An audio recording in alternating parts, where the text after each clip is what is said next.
Welcome, dear subscribers and curious listeners of my channel. The greatest ally, tool, and even friend of any wizard in J.K. Rowling's world is the magic wand, but simply waving it isn't enough. To make it work, you have to speak a special incantation.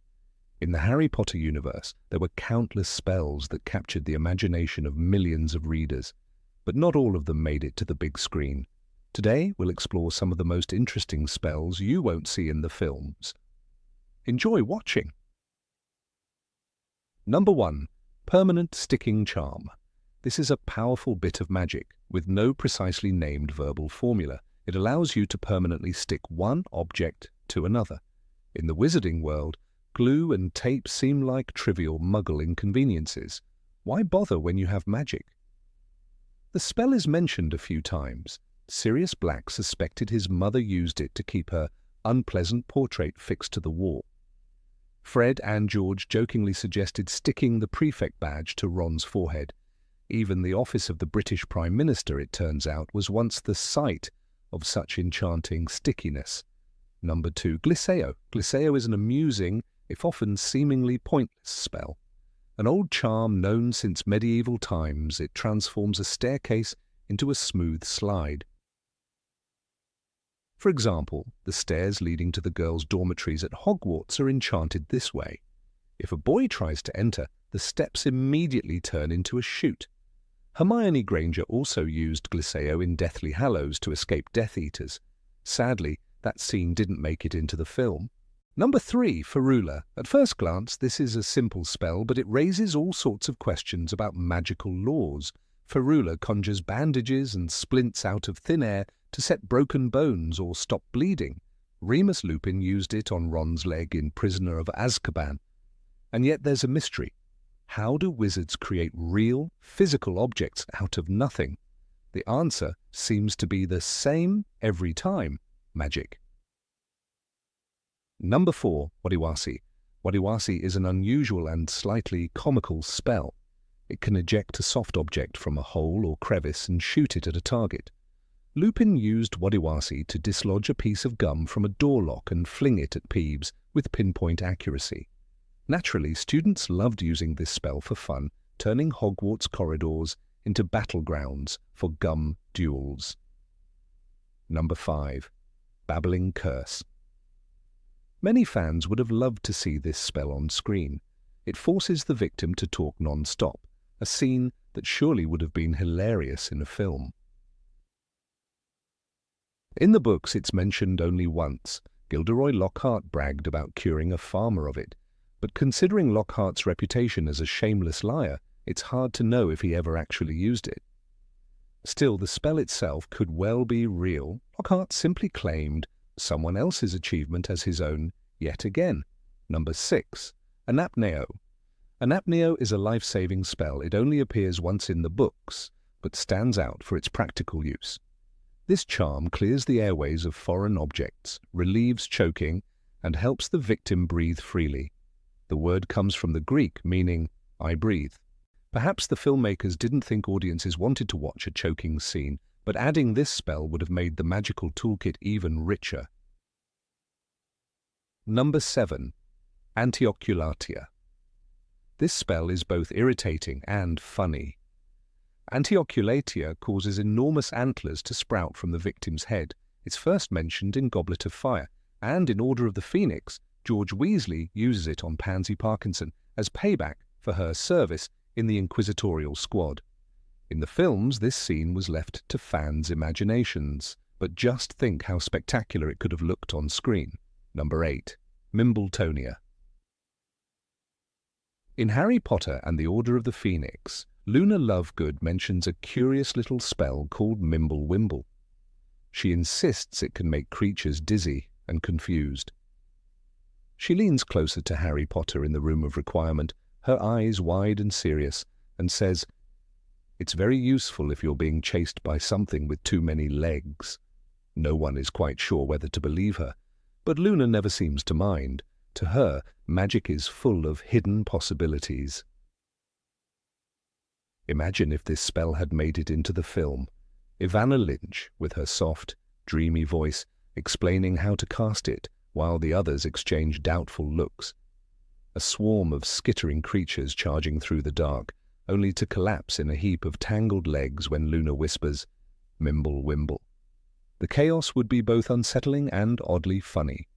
In the books, Luna's confidence gives Mimblewimble a kind of quiet authority. Even if no one else has ever heard of it, she believes it works. Rowling writes, Luna said serenely, "Daddy says Mimblewimble confuses them completely." That calm certainty makes you want to believe her. You almost expect the spell to appear at any moment and save the day. The films never showed us this moment. They left out the chance to see Luna's odd wisdom prove itself. They missed the confusion, the wonder, the flash of respect on Harry's face when he realized she might be right. Mimblewimble was a small piece of her world. It was a reminder that in Hogwarts not every spell came from a textbook. Number 9. Densaugeo. In Harry Potter and the Goblet of Fire, Draco Malfoy finds a way to humiliate Hermione Granger in front of everyone. He lifts his wand, smirking, and yells, "Densaugeo!" At once, Hermione's front teeth begin to grow. They shoot past her lip, past her chin, curling down her neck. She clamps her hands over her mouth in horror. The Slytherins howl with laughter. Rowling writes, Hermione's front teeth, already larger than average, were elongating at an alarming rate. She was looking more and more like a beaver as her teeth grew past her chin toward her collar. Ron Weasley leaps to her defense, shouting at Malfoy. Professor Snape arrives and only sneers, refusing to help. It is Madame Pomfrey who finally shrinks Hermione's teeth back to normal size, or a little smaller, to Hermione's secret relief. This moment is funny, but it also shows how cruel school rivalry can be. Malfoy doesn't care about the humiliation he causes. In the film, this scene never happens. There is no spell, no sudden panic, no rush to the hospital wing. The filmmakers skipped over it, choosing instead to focus on bigger conflicts. But the absence leaves a gap. It was a vivid moment that captured the petty, childish side of magical life. Imagine how unforgettable it could have been on screen. Emma Watson covering her mouth, her eyes wide with shock. Tom Felton sneering from across the corridor, a single spell turning a hallway into chaos. Densaugeo was never just a prank. It was proof that in Hogwarts even a bully's joke could become a disaster. Number 10, Orchideous. In Harry Potter and the Goblet of Fire, there is a small moment of wonder that never made it into the film. During the weighing of the wands, Mr. Ollivander inspects Fleur Delacour's wand. He gives it a flick and says softly, "Orchideous." Instantly, a bouquet of flowers bursts from the tip, blossoms unfurling in mid-air. The book describes it simply but vividly. "Orchideous," he said, and a bunch of flowers burst from the end of his wand. It's not a duel, not a curse, just magic for the sake of beauty. Imagine that scene on screen, the cool, silent hall lit with candles, Ollivander's lined face, eyes gleaming with approval. Fleur watching with the hint of a proud smile as flowers drift into her hands. Even Harry would have stared. It would have reminded viewers that this world isn't just dark forests and screaming spells, but also moments of unexpected grace. The film skipped it entirely. The wand-weighing scene became a brief formality. Ollivander reduced to a few words and a nod. No conjured bouquet, no gasp from the crowd, no sign that even the most experienced witches and wizards find joy in small wonders. The omission left the scene colder, less personal. Orchideous is a promise that magic can still surprise you, that even in a tournament filled with dragons and merpeople, someone can conjure flowers just to show that they can. It tells us magic is art as much as power, and that's something the movies often forgot. Number 11, Flagrate. In Harry Potter and the Order of the Phoenix, Hermione Granger uses a spell that never appears in the movie. She lifts her wand and murmurs, "Flagrate." A trail of glowing fire spills from the tip, marking an X on the wall. Each blazing stroke hisses and flickers before settling into a clear, shining symbol. This was how she kept track of the group's path as they searched the endless corridors of the Department of Mysteries. Without it, they might have wandered in circles forever. In the book, Rowling writes, Hermione was marking the doors they had already tried with fiery crosses. Imagine how striking this would have looked in the film. The darkness of the Ministry, broken only by Hermione's burning marks, the reflections dancing over Harry's glasses, the fear in Ron Weasley's face as he turned and saw the fire still glowing behind them. A visual reminder that they were leaving a trail through a place that wanted them lost. Instead, the movie chose simpler shots. Rooms with no marks. Doors that remained unchanged. The sense of disorientation stayed, but the magic itself was missing. No fire. No living proof that Hermione's cleverness was their only guide. The absence made the Ministry feel a little less alive, a little less dangerous. Flagrate was never just a trick. It was a symbol of Hermione's focus and readiness. In that moment, she wasn't just a schoolgirl with a wand. She was the one who could cut a path through the darkness. She was the reason they stood a chance at all. Number 12, Peskipiksi Pesternomi. When Gilderoy Lockhart burst into Harry Potter and the Chamber of Secrets, he brought with him a flair for disaster. One of the most ridiculous moments came when he tried to control a swarm of Cornish pixies. He raised his wand with theatrical pride, flashed his dazzling smile and shouted, Peskipiksi Pesternomi! The blue creatures only shrieked louder and pulled Neville Longbottom up by the ears. In the book, Rowling writes, Peskipiksi Pesternomi! Shouted Lockhart, waving his wand, but nothing whatsoever happened. This scene showed exactly who Lockhart was. All bluster and no substance. The pixies tore through the classroom, overturning ink bottles and snapping wands in two. Hermione Granger sighed and took matters into her own hands, while Lockhart backed away to the door. Even Ron Weasley, usually too polite to call a teacher useless, couldn't hide his disgust. In the film, the pixies do appear, chittering and throwing books across the Defense Against the Dark Arts classroom. But the script cut Lockhart's absurd incantation. He simply snaps his fingers and fails to stop them. The loss of the nonsense word, Peskipiksi Pesternomi, took away some of the charm. It was a spell so ridiculous that it sounded like Lockhart had invented it on the spot.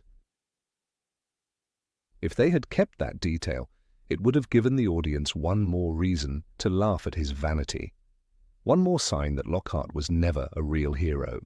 Just a man who cared more about applause than competence.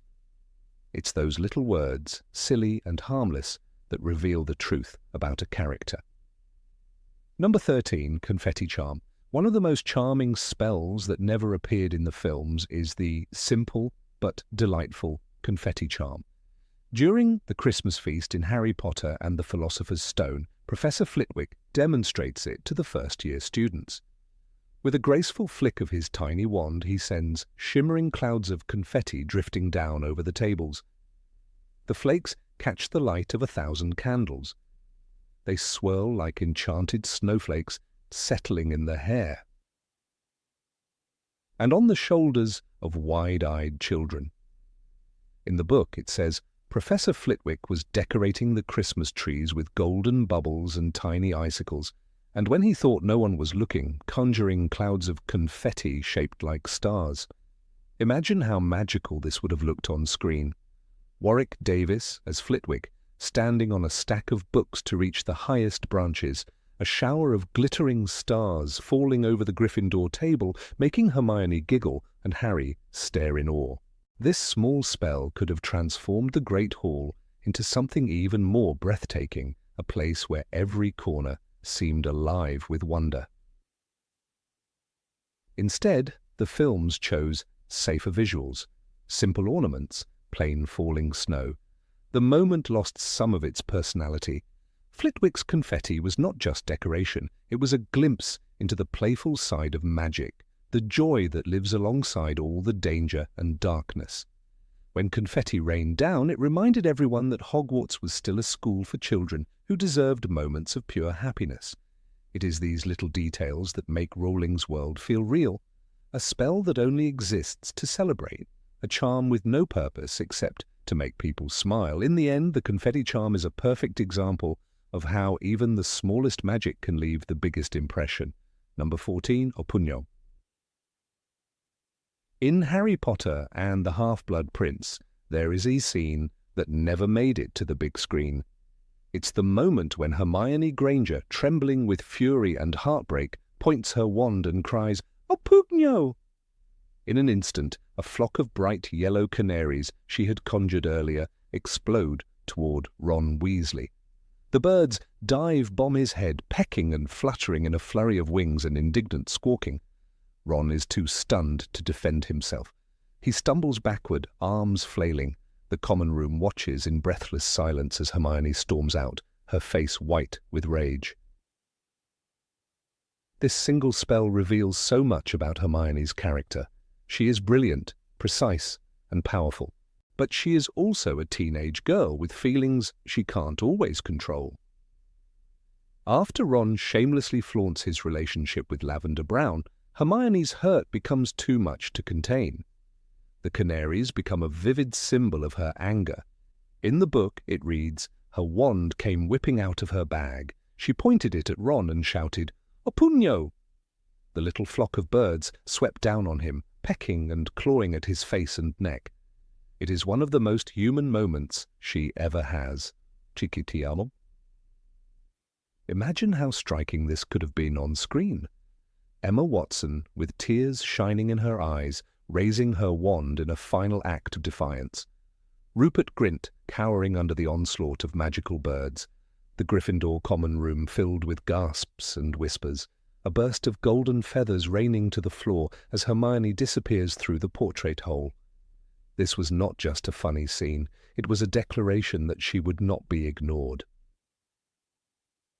The filmmakers chose to soften this moment. In the movie, Hermione quietly conjures birds and releases them out the window. The gesture feels polite, almost gentle. The sting of betrayal is dulled. But in the book, Oppugno is pure, raw emotion. It is proof that magic in Rowling's world can be as messy and complicated as the feelings that give it life. Number 15, Ebublio. Few fans remember the flicker of blue fire that danced in the air as Fleur Delacour hurried through the underwater chamber during the second task of the Triwizard Tournament. Even fewer recall the curious spell she used to snuff out the flames that licked at the ropes binding her sister Gabrielle.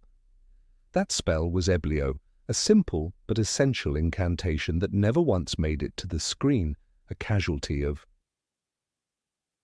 adaptation that robbed the films of one of their most subtly telling details. The books, in contrast, gave space for such spells, revealing the countless, mundane yet vital ways that wizards manage the consequences of their own power. J.K. Rowling described Fleur's moment with careful precision, her wand emitting a jet of silvery mist as she whispered the incantation and doused the fire that had sprung up around Gabrielle's bindings. She raised her wand and muttered, "Ebublio." The passage reads, a brief sentence that carried the weight of urgency, relief, and the understated practicality that defined the magical world. For all their dazzling spectacles of dragons and duels, the films often sacrificed the quiet realism of the books in favor of larger, more bombastic moments. The omission of Ebublio was a small example, yet it spoke volumes about how the screenwriters sometimes streamlined the daily mechanics of spellwork. In the cinematic adaptation of the second task, Fleur appears only fleetingly, her rescue attempt reduced to a passing image before she is carried away by Grindylows and cold water. The tension of her fight to free Gabrielle and the vulnerability implied in her use of a domestic spell amid life-threatening peril vanished without comment. It is easy to imagine how different that scene might have been had the filmmakers preserved the moment, the swirl of fire, the panicked determination in Fleur's eyes, the clarity of her voice as she uttered a word that had nothing of glamour in it and everything of necessity. Among the many charms and hexes of the wizarding world, Ebublio occupies a humble place. It was never designed to defeat enemies or impress audiences. It existed because fire, so often conjured for warmth, light, or intimidation, must eventually be controlled. Even in Hogwarts, a castle whose every corner bristled with centuries of enchantments, accidental flame could do irreparable harm. This practicality made the spell a quiet testament to the coherence of Rowling's universe, in the same way that Muggle firefighters must respect both the power and unpredictability of combustion. Witches and wizards needed incantations like Ebublio to keep their lives from descending into chaos.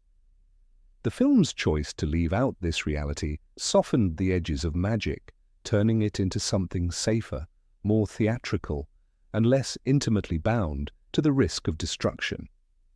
It was in Harry Potter and the Goblet of Fire, during the pages chronicling the second task, that Fleur's use of the spell became an understated yet vivid detail. She had already faced merpeople, aggressive Grindylows, and the limits of her own stamina. By the time she reached Gabrielle, she was breathless, her robes torn, her face pale beneath the enchanted bubble that let her breathe underwater. Rowling wrote, she pointed her wand at the ropes binding her sister and muttered, "Ebublio!" In that moment, the spell was neither triumphant nor decorative. It was the culmination of Fleur's resolve to save her sister from peril. The film adaptation gave us no such glimpse, reducing the complexity of the challenge and the quiet heroism that defined Fleur's character. Had audiences seen her steady her trembling hand and call upon an unremarkable incantation, they might have better understood the courage required not only to conjure fire but to quell it. There is a reason this spell is so rarely mentioned in fan discussions. Ebublio lacks the cinematic dazzle of Expelliarmus or the sinister resonance of Avada Kedavra. It does not fling attackers aside or shield the caster in a shimmering barrier. It simply negates fire, smothering flames with a surge of cool, silvery mist. Yet, in a world where fire is conjured by casual flicks of a wand, this sort of quiet extinguishing is essential. Wizards could light hearths, torches, and cauldrons with an incantation, but without a counterspell, they would be prisoners of their own reckless conjuring. Fleur's reliance on Ebublio in a moment of mortal danger reinforced this idea, underscoring the truth that even the smallest incantations could be decisive in the struggle between life and death. The films often prioritized spectacle over small truths. In their adaptation of the Triwizard Tournament, they built towering sets and devised thunderous orchestral scores, yet neglected to convey the more subtle ways magic pervaded every task. The omission of Ebublio was symptomatic of this larger tendency. The books insisted on reminding readers that magic was a discipline as much as a wonder, a craft that demanded respect for cause and effect. Spells that summoned fire had corresponding spells to contain it, just as potions required antidotes and charms needed counter-charms. In this sense, Fleur's use of Ebublio was not merely a footnote, it was a glimpse of a world that understood its own rules. The moment also reflected Fleur's personality. Many readers underestimate her, recalling only her beauty and her confidence. Yet the passage in Goblet of Fire showed another side of her, her protective instinct, her composure under pressure, her readiness to use any tool at her disposal, no matter how unglamorous. With her sister's life at stake, she did not hesitate to wield a spell more likely to appear in a kitchen than a duel. This nuance disappeared in the film, and with it, the chance for viewers to appreciate the character's hidden strengths. Number 16. Serpensortia. When the duel erupted between Harry Potter and Draco Malfoy in the polished grandeur of Hogwarts' Great Hall, few students understood the true implications of the spell that would be cast into the air, bringing forth a creature whose presence would freeze every watching heart.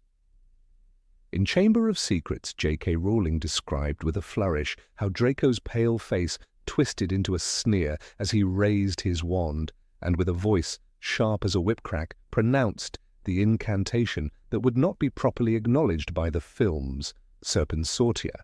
The syllables slithered through the tense air, and from the tip of Draco's wand burst a thick, black serpent that coiled with silent menace upon the flagstones. Yet the movie adaptation, though visually compelling in its depiction of the snake, never paused to illuminate this spell by name, never explored its potential or contextualized its deeper meaning. To the casual viewer, it was simply a conjured reptile, but to readers, it was a crucial moment revealing both the possibilities of magical combat and Harry's singular link to serpents. The incantation Serpensortia occupies an interesting position among the arsenal of spells Hogwarts students were expected to learn or witness. Unlike the more pedestrian Expelliarmus or the showy but relatively harmless Rictusempra, this spell carried the raw symbolism of fear and ancient power. Draco's choice to summon a snake was far from arbitrary, for it preyed upon Harry's rumoured connection with dark magic and the unsettling rumour that he could communicate with serpents. The film showed Harry instinctively speaking to the creature in Parseltongue, yet omitted any voiceover or explanatory note to help audiences understand that the spell itself was called Serpensortia, a term that, in Latin echoes, literally conjures forth a serpent. This omission weakened the narrative potential of that scene, stripping it of the layered tension that Rowling had woven into the written duel. The serpent conjured by Draco in the book was described as a long black snake, thick-bodied and restless, its scales dull yet glistening in the torchlight. This detail matters because it underscored the unpredictability of conjuration spells. While charms might levitate objects or unlock doors with a reliable flourish, Serpensortia brought something alive and potentially uncontrollable into the world. The book emphasizes the sudden alarm that spread among the students, how Seamus Finnegan backed away with his hand on his wand, and how Justin Finch Fletchley froze in place, his eyes wide in disbelief. The presence of the snake did not merely provide a momentary threat. It opened a window onto a much larger question. If a student could conjure life, how much more dangerous could the advanced practitioners become? When Harry stepped forward, ignoring the cries from the watching crowd, he spoke to the snake in that cold, hissing tongue he did not remember learning.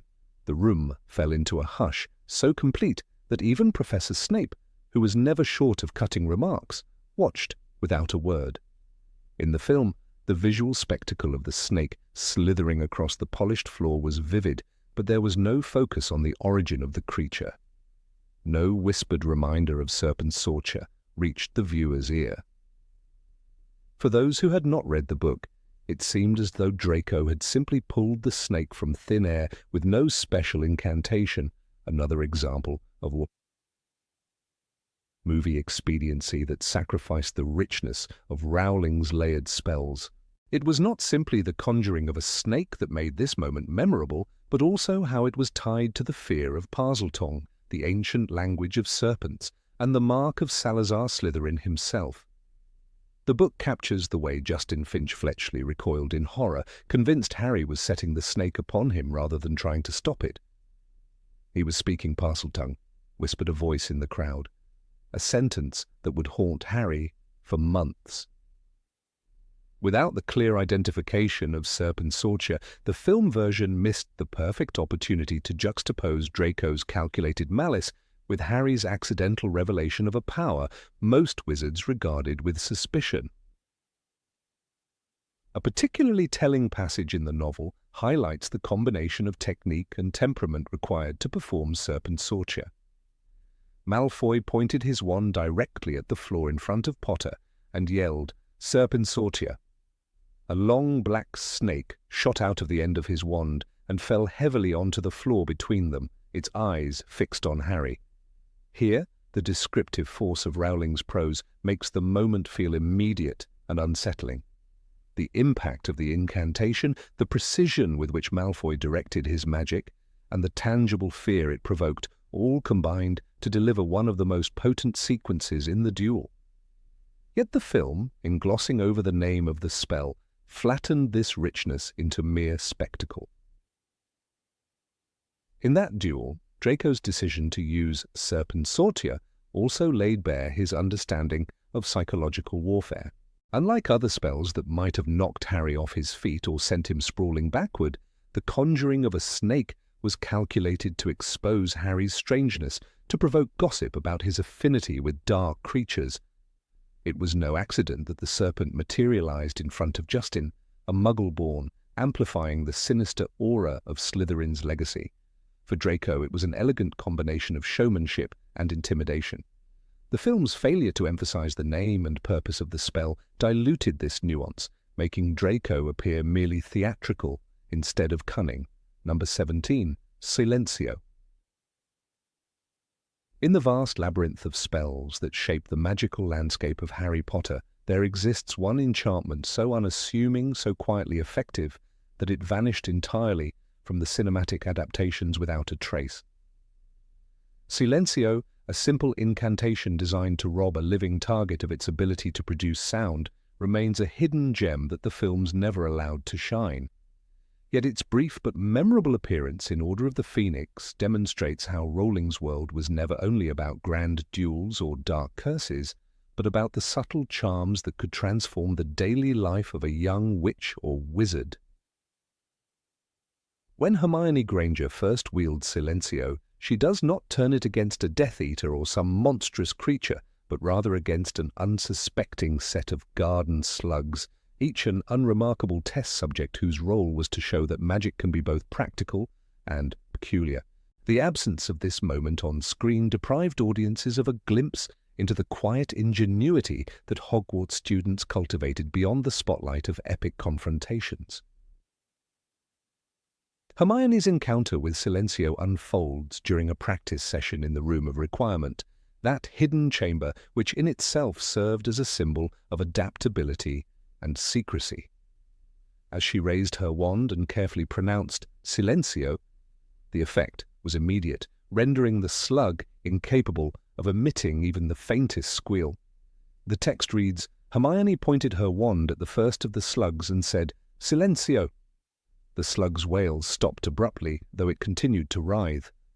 This sentence captures the peculiar duality of the spell, a total suppression of sound without any change to the victim's movement or awareness. In that instant, Rowling underscores that control over noise is no trivial matter in the wizarding world, but a skill worthy of serious study. By omitting this demonstration, the films stripped away one more thread from the tapestry of everyday enchantments that made Hogwarts so vividly alive in the minds of readers. Imagining how this could have been portrayed on film stirs a pang of regret for what might have been. Picture the vivid contrast of Hermione's confident concentration against Ron's bewildered amusement and Harry's curiosity as they watched a chorus of slugs fall into mute disarray. This scene could have provided comic relief that did not rely on slapstick or loud spectacle, but instead showcased the subtler dimension of magical learning. The camera might have panned across the line of silent creatures, lingering just long enough for the audience to appreciate the power in Hermione's small success. Instead, the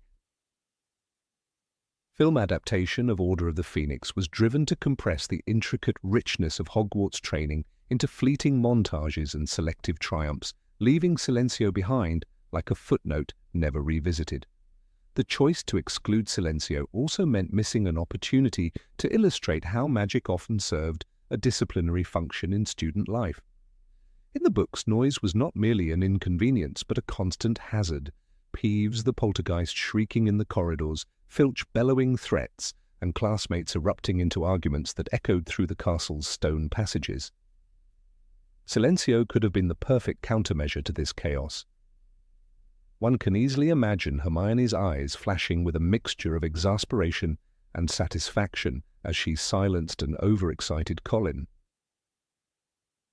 Creevy, or stifled the ranting portrait of the fat lady when the Gryffindor common room was already in uproar. Each small act of enforced quiet would have revealed another dimension of her discipline and mastery of charms. Instead, the film Hermione's spellwork was largely confined to dramatic defensive tactics and explosive feats, overlooking the gentle, precise magic that defined her character in the books. Peeves himself would have been a perfect target for Silencio, given his legendary talent for turning every hallway into a bedlam of cackles and insults. In Order of the Phoenix, Peeves celebrates every misfortune with a volume that seems to shake the suits of armor lining the corridors.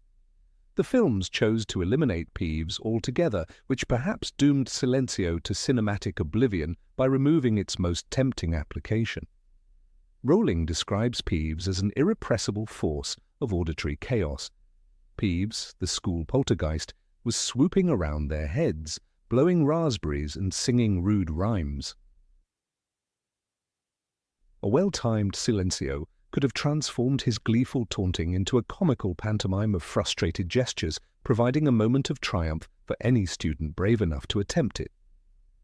The refusal to bring this aspect of Hogwarts to the screen left the atmosphere strangely sanitized, as though no ordinary annoyances ever demanded magical intervention. Beyond its obvious uses against loud pests, Silencio carried symbolic weight as well. It represented the power to draw boundaries and assert control over one's environment in a place where noise so often mirrored confusion and fear. When Hermione first silenced her practice slug, she was rehearsing more than a technical skill. She was embracing the principle that even the smallest spell could deliver clarity and order in a world prone to unpredictable clamor. This message resonates all the more when contrasted with the story's darker themes. While curses like the Cruciatus or Impervius spell corrupt and dominate in terrifying ways, Silencio is almost merciful, a benign suppression that simply allows space to think. If the films had included even a single example of this charm, it would have illustrated the diversity of magical approaches to conflict, some violent, some protective, some gently corrective. Number 18, Tarantallegra. In the vast treasury of spells that populate the Harry Potter books, Tarantallegra remains one of the most curious incantations, both humorous and unsettling in its effect. The very word itself is so deliciously musical that it seems to bounce off the tongue, a fitting name for a spell whose only purpose is to set the victim's legs flailing in an uncontrollable dance. While audiences who watched the films might believe they have witnessed every duel, every burst of spectacular magic, they have been quietly deprived of this peculiar piece of Hogwarts mischief. It is precisely this omission that hints at the broader truth. Not every bit of Rowling's imagination made the leap to the screen intact, and Tarantallegra is the perfect example of magic at its most ridiculous, and at times vaguely cruel. When Professor Snape uttered this word during the dueling club scene in Chamber of Secrets, it was meant as a demonstration of how a simple spell could strip even a skilled wizard of all dignity, and yet the film adaptation chose to silence that incantation, leaving only the action to speak. But a dance without its name is never quite as memorable. The power of Tarantallegra lies not in destruction or conquest, but in sheer humiliation. It is a spell that takes control of a person's body, reducing them to an unwilling marionette. In the books, Snape uses it to subdue a Slytherin student during the infamous dueling club session, a gathering of curious and overconfident adolescents overseen by Gilderoy Lockhart and the ever-watchful Professor Snape. The passage describes how Snape had moved like a great bat, his wand flashing, and with the crisp command Tarantallegra, the poor boy's legs jerked wildly, thumping the flagstones in a deranged, spastic rhythm. There is something both comical and unsettling about this image, a reminder that magic in the wizarding world can be petty as well as awe-inspiring.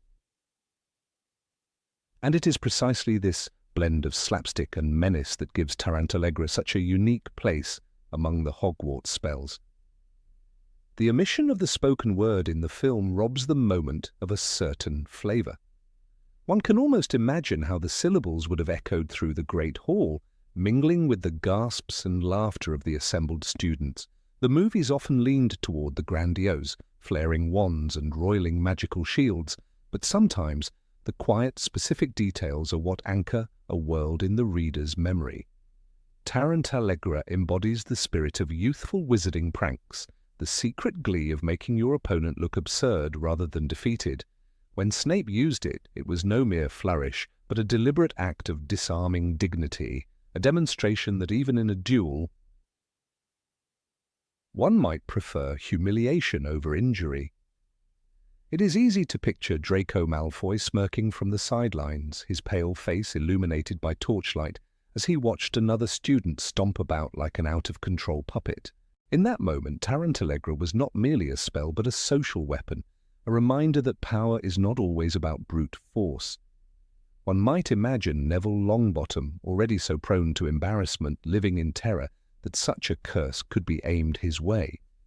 The fact that the film adaptation reduced this incantation to a silent visual gag feels like a disservice to the rich culture of Hogwarts mischief, where hexes and jinxes were as much a part of daily life as potions or Quidditch. Snape himself was the perfect conduit for a spell that balanced cruelty and discipline.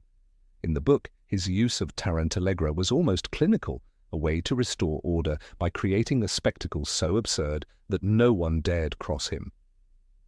Rowling writes that Snape's black eyes were glittering coldly, and one imagines that he relished the brief moment when he forced a student to perform a grotesque dance across the hall. This scene crystallizes so much about his character, his precision, his dark sense of humor, his desire to assert authority without outright violence. And yet in the film, the moment becomes a blur of movement without a name or purpose to anchor it. It is worth noting that the spell does not appear to have any permanent effects. Unlike the Cruciatus Curse or Sectumsempra, Tarantallegra is fundamentally harmless. Its damage lies in the erosion of the victim's composure, not their flesh. This is part of why it is so beloved among schoolchildren. It is the kind of charm a prankster might hurl across the Gryffindor common room just to watch a friend collapse in helpless giggles, their limbs beyond control. It belongs to the same family of magic as Rictusempra, the tickling charm, or the jelly-legs jinx, spells whose power is measured not in pain, but in spectacle. And yet, even these relatively benign jinxes can reveal a great deal about the social ecosystem of Hogwarts, where students are constantly jostling for advantage, status, or simple amusement. There is a certain poetic justice in the fact that such a ridiculous incantation should have been wielded by Severus Snape, the most humorless teacher at Hogwarts. It underscores the idea that magic can be unpredictable in its applications. A potions master known for his scathing sarcasm and strict discipline chooses to employ a spell better suited to a Weasley twin.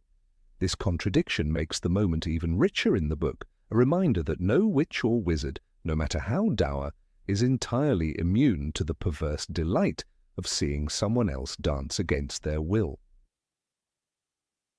While readers of the series will likely recall Harry's frequent exposure to hexes, most notably the Leglocker Curse and various Bat-Bogey hexes, it is Tarantallegra that stands out as the quintessential prank spell. Even its name carries a kind of mischievous rhythm, as though it were designed to be pronounced with a flourish and a smirk. Imagine the effect on a first-year student, barely able to hold their wand steady when confronted with a curse that transforms them into an unwilling dancer.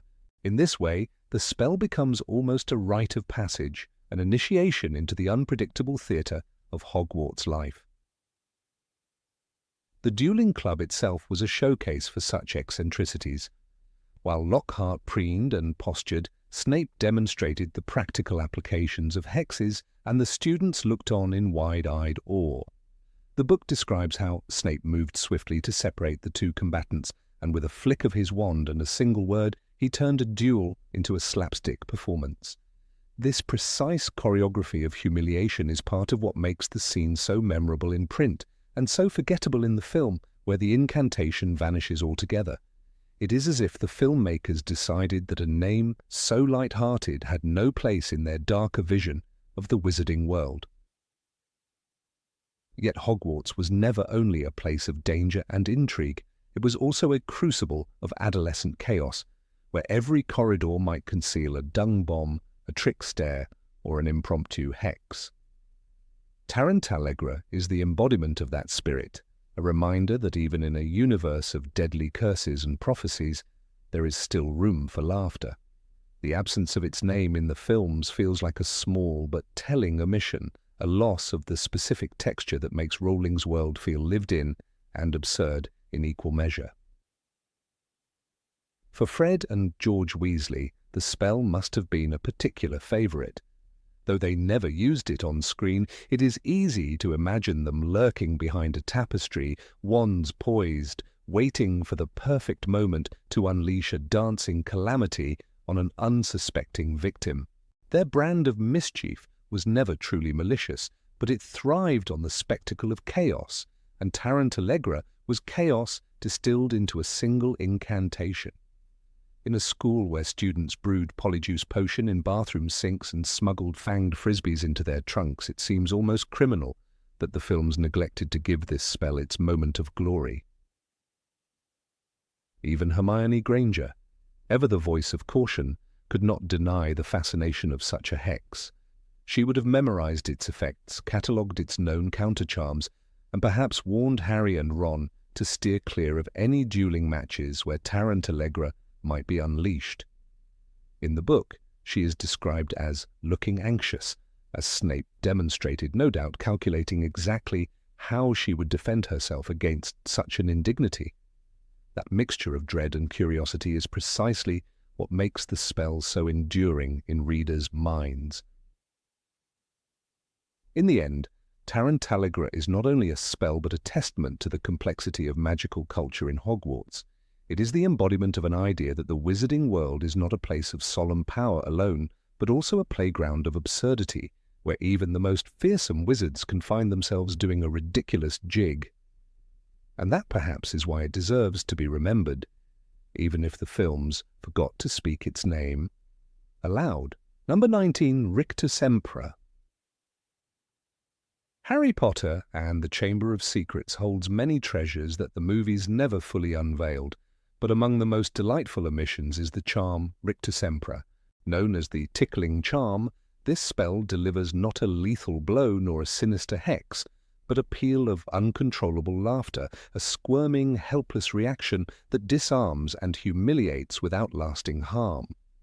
In the book, the scene in the dueling club is alive with detail, with Harry Potter squaring off against Draco Malfoy in a moment that feels both electric and absurd. When Harry yells Rictusempra, the effect is described with gleeful precision. A jet of silver light hit Malfoy in the stomach, and he doubled up, wheezing. It's a moment of triumph for Harry, not because he inflicts pain, but because he shows quick thinking and creativity. The film, sadly, strips this charm of its personality, reducing their duel to flashy, indistinct hexes that explode in a swirl of sparks with none of the ticklish fun that defines the book's scene. The magic of Rictusempra lies in its humanity. It is the kind of spell you imagine students practicing endlessly, collapsing in giggles, a reminder that Hogwarts is not just a battlefield of dark and light, but also a school where children are, well, children.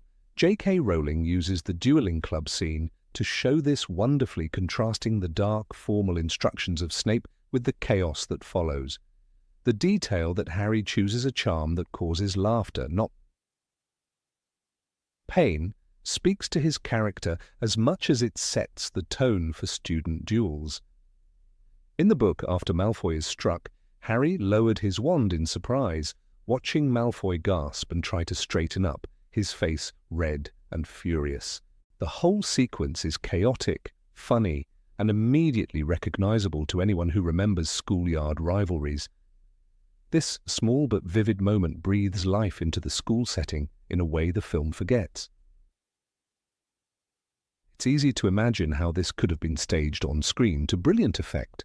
Draco Malfoy, the perpetual sneer wiped away as he erupts in wild, involuntary laughter, thrashing on the floor while the Slytherins shout in horror and the Gryffindors howl with laughter. Snape's disgusted glare would add the perfect finishing touch, his cold voice cutting through the hilarity as he restores order with a silencing spell or a curt command. Instead, the movie reduces this duel to Harry sending Draco flying with an undifferentiated blast of energy. It loses all the humour and subtlety that made the book's scene memorable, and reveals how the adaptation sometimes prioritized spectacle over character. This oversight matters because Rictusempra is more than a throwaway spell. It demonstrates the inventive and mischievous side of magic. In the books, spells are not all killing curses or shield charms. They're full of personality, tailored to the wizard and the moment. Harry doesn't want to harm Draco gravely. He wants to beat him at his own game. It's the perfect schoolboy response, turning a formal duel into slapstick chaos. By cutting this from the film, the audience misses out on understanding how wizarding duels can be clever, surprising, and rooted in mischief rather than violence. In a series that so often contrasts light-heartedness with darkness, Rictusempra is a small beacon of levity that underscores the idea that magic can be fun. The scene in the book is strikingly visual. Picture the Great Hall transformed into a dueling stage, torches blazing, hundreds of students pressing forward to see Harry Potter and Draco Malfoy battle. The tension is thick, two rivals cheered on by their houses, wands at the ready. When Harry uses Rictusempra, Rowling writes that Malfoy is hit in the stomach with that silver jet of light, which sends him into spasms of wheezing laughter. It's not simply a prank, it's a brilliant tactical move. Malfoy's laughter renders him defenseless, making him a joke in front of the whole school. That detail is essential because it shows Harry isn't just powerful, he's cunning, able to think on his feet, and willing to use a non-lethal spell that humiliates without true harm. In adapting the scene, the film removes this texture entirely. The dueling club becomes an exercise in bombast. Harry and Draco trade meaningless bursts of energy, with Snape and Lockhart watching like referees at a boxing match. There's no laughter, no tickling, no human vulnerability. Malfoy doesn't lose because Harry outsmarts him with a cleverly chosen charm. He's just knocked off balance. The difference is subtle but significant. Without Rictusempra, we lose a glimpse into how magic can be disarming in more ways than one.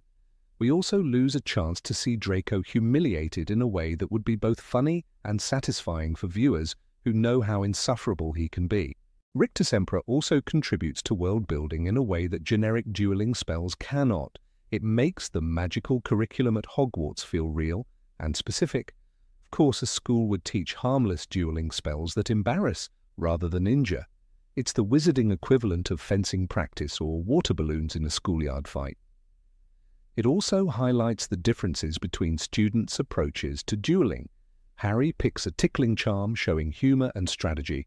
Others might go for more aggressive or darker spells.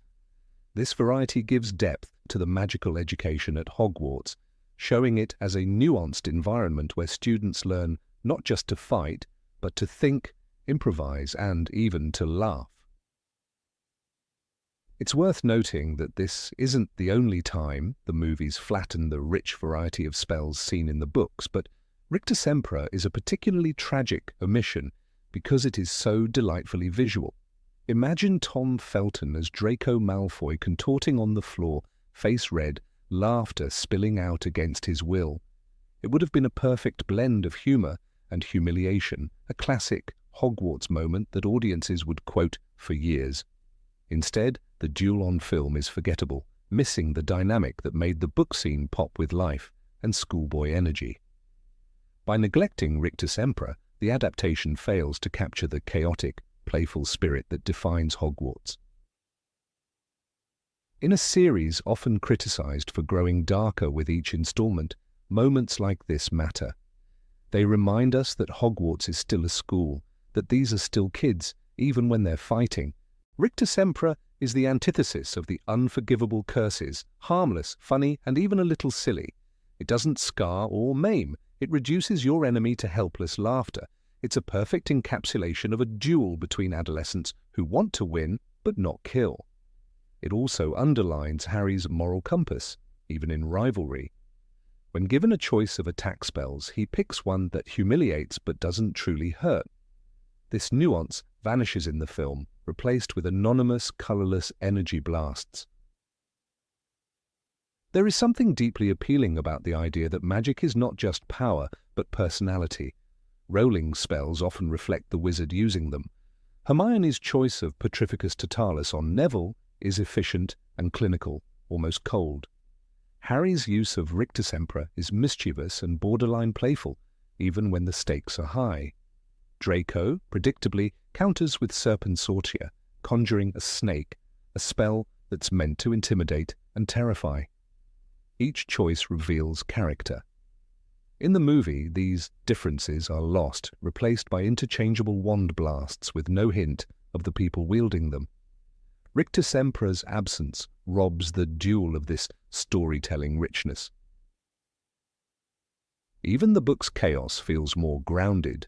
Rowling describes the dueling club with wonderful detail: Lockhart's ridiculous bravado, Snape's cold disdain, the hushed, tense whispers of the watching students. When Harry and Draco face off, it is as much a social performance as a battle of wits. Harry picking Rictusempra is part of that social dance, showing he's willing to embarrass Draco but not truly harm him. When the spell lands, the watching students react with laughter and shock. It's not just a duel, it's theatre. The film, by contrast, feels staged and impersonal, missing that vibrant, funny spirit. Consider how the moment would have elevated the film's tone. The movies, especially the second one, often struggle with balance, caught between menacing basilisk attacks and goofy physical comedy from Lockhart. Rictusempra would have bridged that divide perfectly. It would have been funny without undermining the danger lurking elsewhere in the story. It also would have reminded the audience that magic is as much about ingenuity and improvisation as raw power. Seeing Harry use a tickling charm to best Malfoy would have made for a perfect character beat in a movie that sometimes flattens Harry's cleverness in favour of spectacle. The lost potential is all the more striking because the book itself is so cinematic in describing the duel. Silver light, squirming laughter, red-faced indignation, these are images that leap off the page and beg for adaptation. Even Snape's role would have been enhanced. Imagine his disgust at such an undignified display, forced to intervene as Malfoy collapses in helpless giggles. Alan Rickman's withering delivery would have made it unforgettable. Instead, Snape merely looks annoyed at the generic chaos, missing a moment of darkly funny tension that could have enriched his character and the scene's tone. Rictusempra is also important for understanding Harry and Draco's rivalry. Their feud is never truly about destruction. It's about pride, status, and one-upmanship. By choosing Rictusempra, Harry humiliates Draco in the most public, childish way possible. It's a prank with consequences, a way of saying, "I beat you," without lasting harm. That's what school duels should be about, a chance to show off, settle scores, and entertain the crowd. Removing that from the film turns their rivalry into something less personal and more generic, losing the authenticity of adolescent conflict. Perhaps most importantly, Rictusempra reminds us of the wonder and absurdity of the wizarding world. So many spells in the books are delightfully odd: Jellylegs, Jinx, Tarantallegra, the Bat, Bogey, Hex. These are not weapons of war, but products of a magical culture that revels in the silly and the surprising. They make the world feel lived in and imaginative. By omitting them, the films risk making magic feel too uniform, too serious, too much like color-coded laser beams. Rictusempra is a small spell with a big impact precisely because it refuses to be sensible or deadly. In a story where darkness is always encroaching, we need those moments of levity. They remind us why Hogwarts is special, why these characters matter, and why magic itself is so alluring.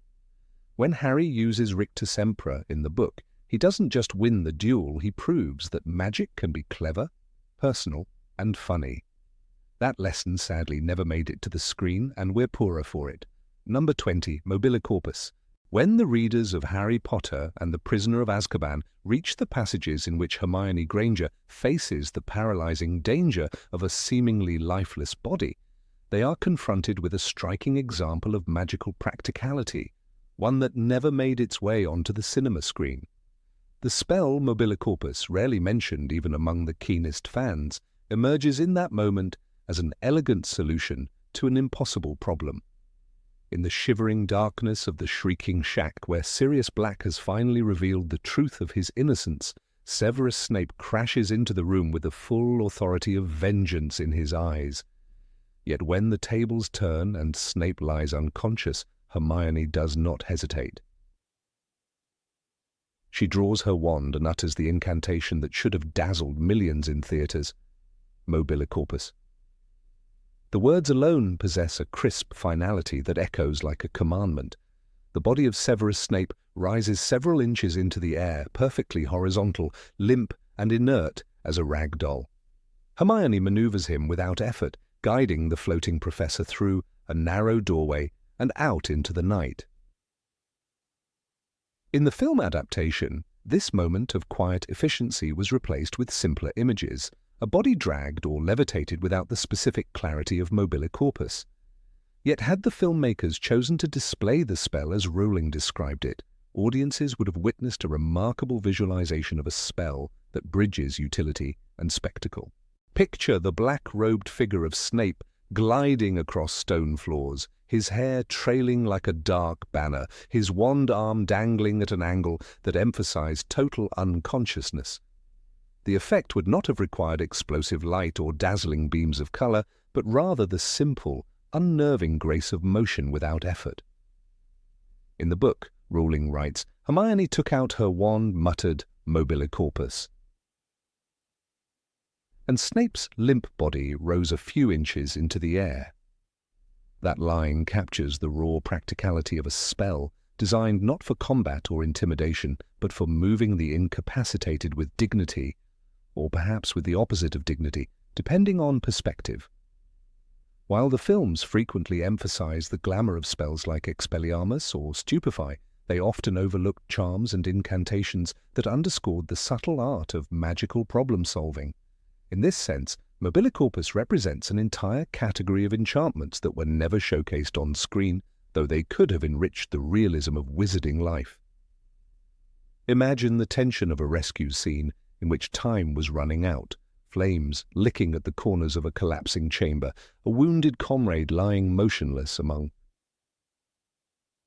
debris. A character whispers the incantation, and the body floats weightlessly above the wreckage, no longer subject to gravity or the limits of human strength. That is the visual that should have been immortalized alongside more familiar spells. Hermione's use of Mobilicorpus occurs at a moment when every decision could mean life or death. As she guides Snape's floating form, Harry and Ron watch with the silent realization that their world is far more complex than they ever imagined. In the films, this realization is dulled somewhat by the absence of those small but significant incantations that define Hermione's brilliance. Her instinctive knowledge of spells never taught in standard lessons is part of what makes her such a formidable witch. With a single incantation, she transforms crisis into a manageable task, demonstrating that even in the midst of panic, a prepared mind can find the exact tool required. Readers may recall that Mobilicorpus differs from Levicorpus, the later spell invented by Severus Snape himself, which suspends its victim by the ankle. The two incantations share linguistic roots, but diverge completely in purpose and effect. Mobilicorpus serves neither humiliation nor aggression. It is the calm, necessary procedure of transporting the helpless. In that way, it encapsulates the ethos of magical responsibility to wield power not only for protection or offense, but also for compassionate intervention. The absence of this spell in the films left a curious gap in the audience's understanding of how wizards manage the unglamorous aftermath of conflict. One can envision how the cinematography could have framed such a moment with chilling elegance. A close-up on Hermione's determined expression, her wand steady and unwavering, the faint shimmer of magic encasing Snape's limp silhouette. The camera tracking backward as his body glides out into the moonlit corridor, his robes fluttering just above the flagstones. That imagery would have carried more narrative weight than a simple cut to a different location, suggesting the burden Hermione felt in handling her teacher's incapacitated form. Even a subtle detail such as the way she guided him around obstacles with minute flicks of her wand could have given viewers a richer appreciation for the discipline involved. When fans discuss their favorite magical sequences in the films, they often return to the show-stopping duels and the bursts of golden or red light that collide in mid-air. Yet the quiet magic of Mobilicorpus deserves recognition precisely because it eschews spectacle in favor of function. It is a spell for moments when there is no time to debate or deliberate, only to act with precision. Hermione does not announce her plan, she simply executes it. In that simplicity lies the spell's beauty and its potential for cinematic drama. The omission of Mobilicorpus in the adaptation also diminishes the sense that wizards rely on a vast repertoire of specialized charms in moments of crisis. Rowling's writing is full of these minor but vital spells that reveal a world more nuanced than a mere contest of offensive hexes. The fact that Hermione knows such magic by heart emphasizes her lifelong dedication to studying every obscure corner of magical knowledge. In the story, she proves again and again that preparation is the key to survival, and Mobilicorpus is one of the purest expressions of that truth. There is a certain irony in how frequently the films chose to highlight less practical spells over those that carried real consequences for the character's safety. A well-crafted adaptation of the Shrieking Shack sequence could have used Mobilicorpus to heighten tension. Imagine the urgency as Hermione maneuvers Snape's unconscious body past broken furniture and crumbling staircases while every second counts. The visual metaphor would have been unmistakable. The burden of knowledge is often as literal as it is figurative. She must carry the man who, moments before, was prepared to hand them over to the Dementors because she understands the value of life over vengeance.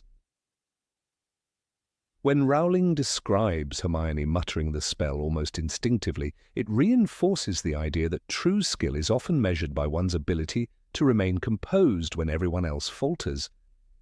In the chaos of betrayal and revelation, Hermione alone thinks ahead. Her decision to use Mobilicorpus underscores her essential role in the trio, not only as the intellect, but as the conscience. The films lost an opportunity to illustrate this dimension of her character, and with it, the possibility of inspiring viewers to respect quiet competence as much as explosive heroics.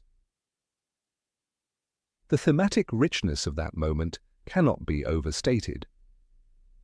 Here is a young witch, still in her early teens, faced with the unconscious body of a man she despises and fears.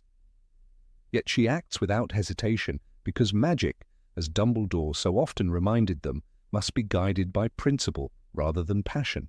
Mobilicorpus becomes more than a spell. It becomes a testament to Hermione's unshakable ethics. She chooses mercy over anger, procedure over panic. That is the kind of example the films so often streamlined in their pursuit of spectacle. Even now, years after the final movie premiered, readers who revisit The Prisoner of Azkaban discover that Mobilicorpus carries a resonance that lingers beyond its brief appearance.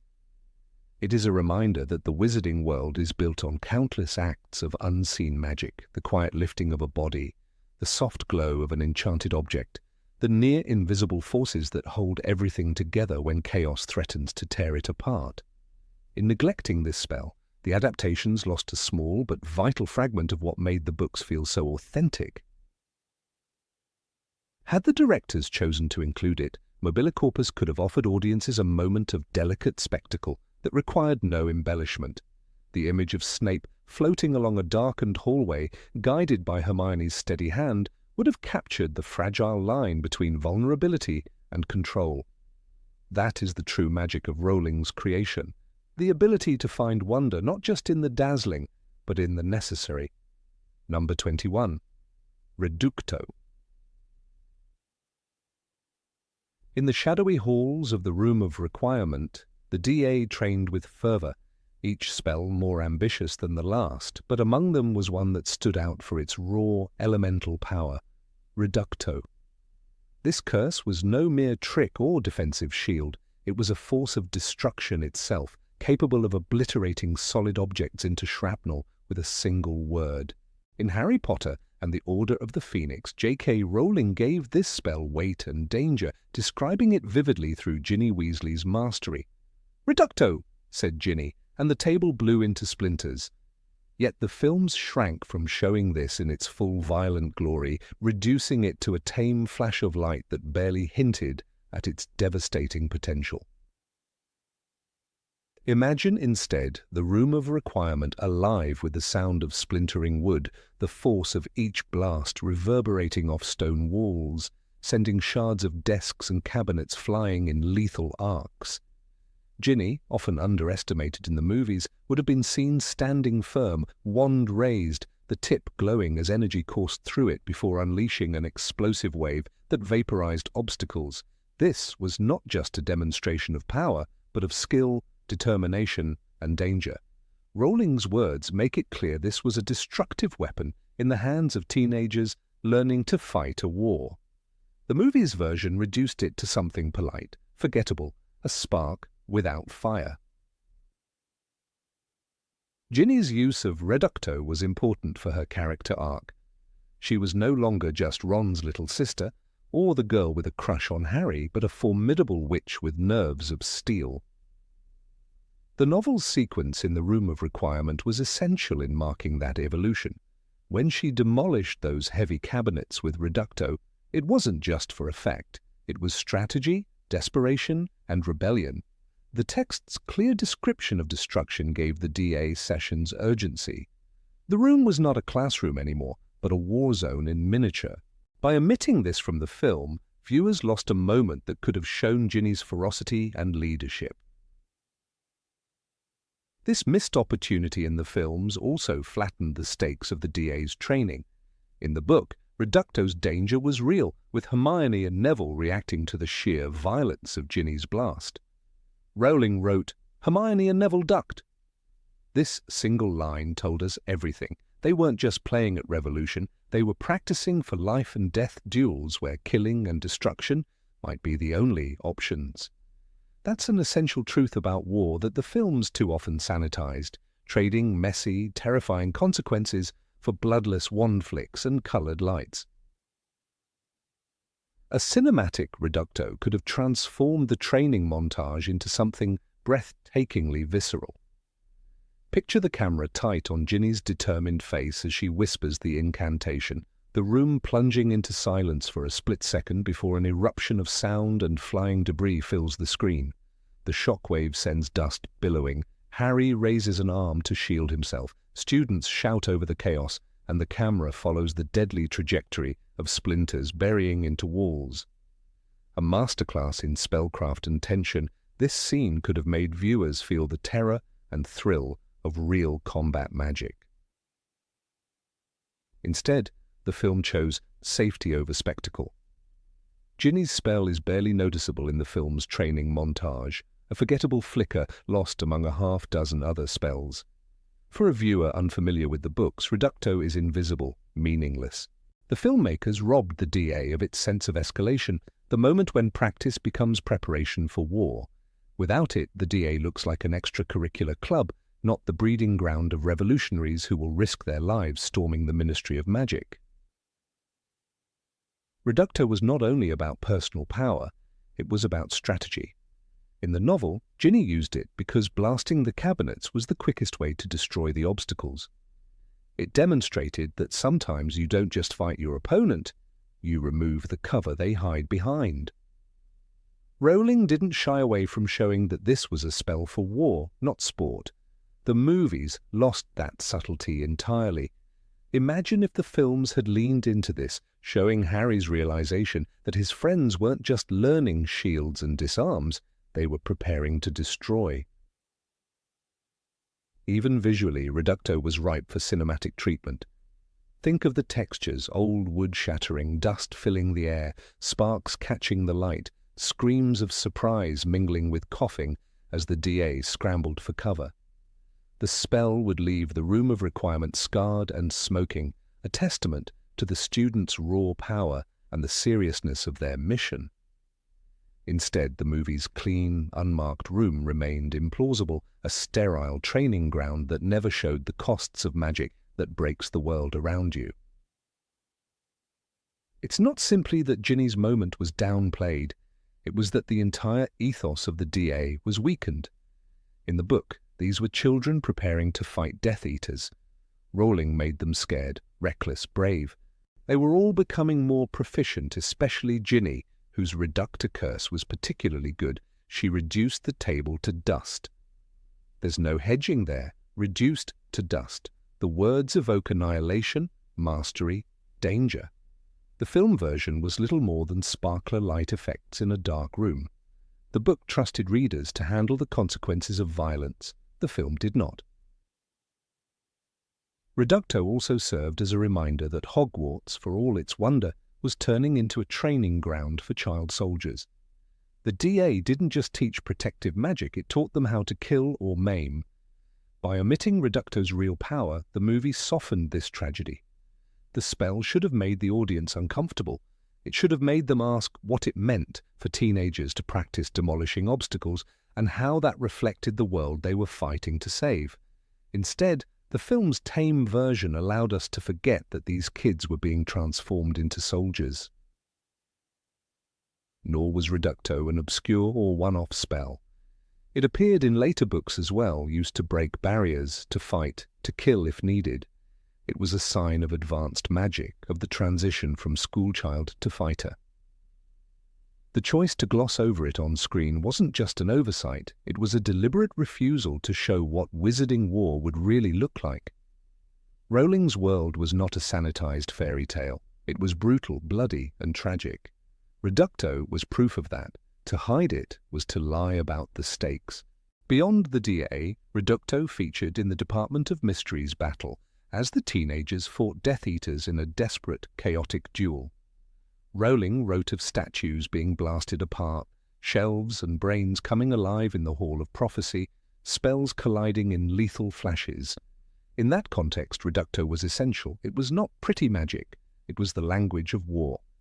The movies chose to smooth over this, making the battle seem almost elegant. No splinters flew, no walls cracked, no one ducked for cover from an uncontrolled blast. Consider also how the omission of Reducto's real destructive power diminished Voldemort's threat. Part of what made the Dark Lord terrifying was that his followers didn't hold back. If the heroes also had access to violent magic, but hesitated to use it, it showed their moral dilemma. But the films barely gave them that choice, stripping them of the means to show how war corrodes even the good. Rowling used spells like Reducto to demonstrate this corrosion, that Harry's friends were willing to unleash something devastating to survive. The film chose to spare them, and us, from seeing that cost. Had the movies chosen to depict Reducto properly, they could have deepened character development. Ginny, in particular, would have gained a powerful visual of her strength and seriousness, not just as a love interest, but as a soldier. Her destruction of the cabinets would have been a declaration of resolve. She was not playing at rebellion, she was preparing to fight to the death. That visual would have stayed with viewers long after the credits rolled.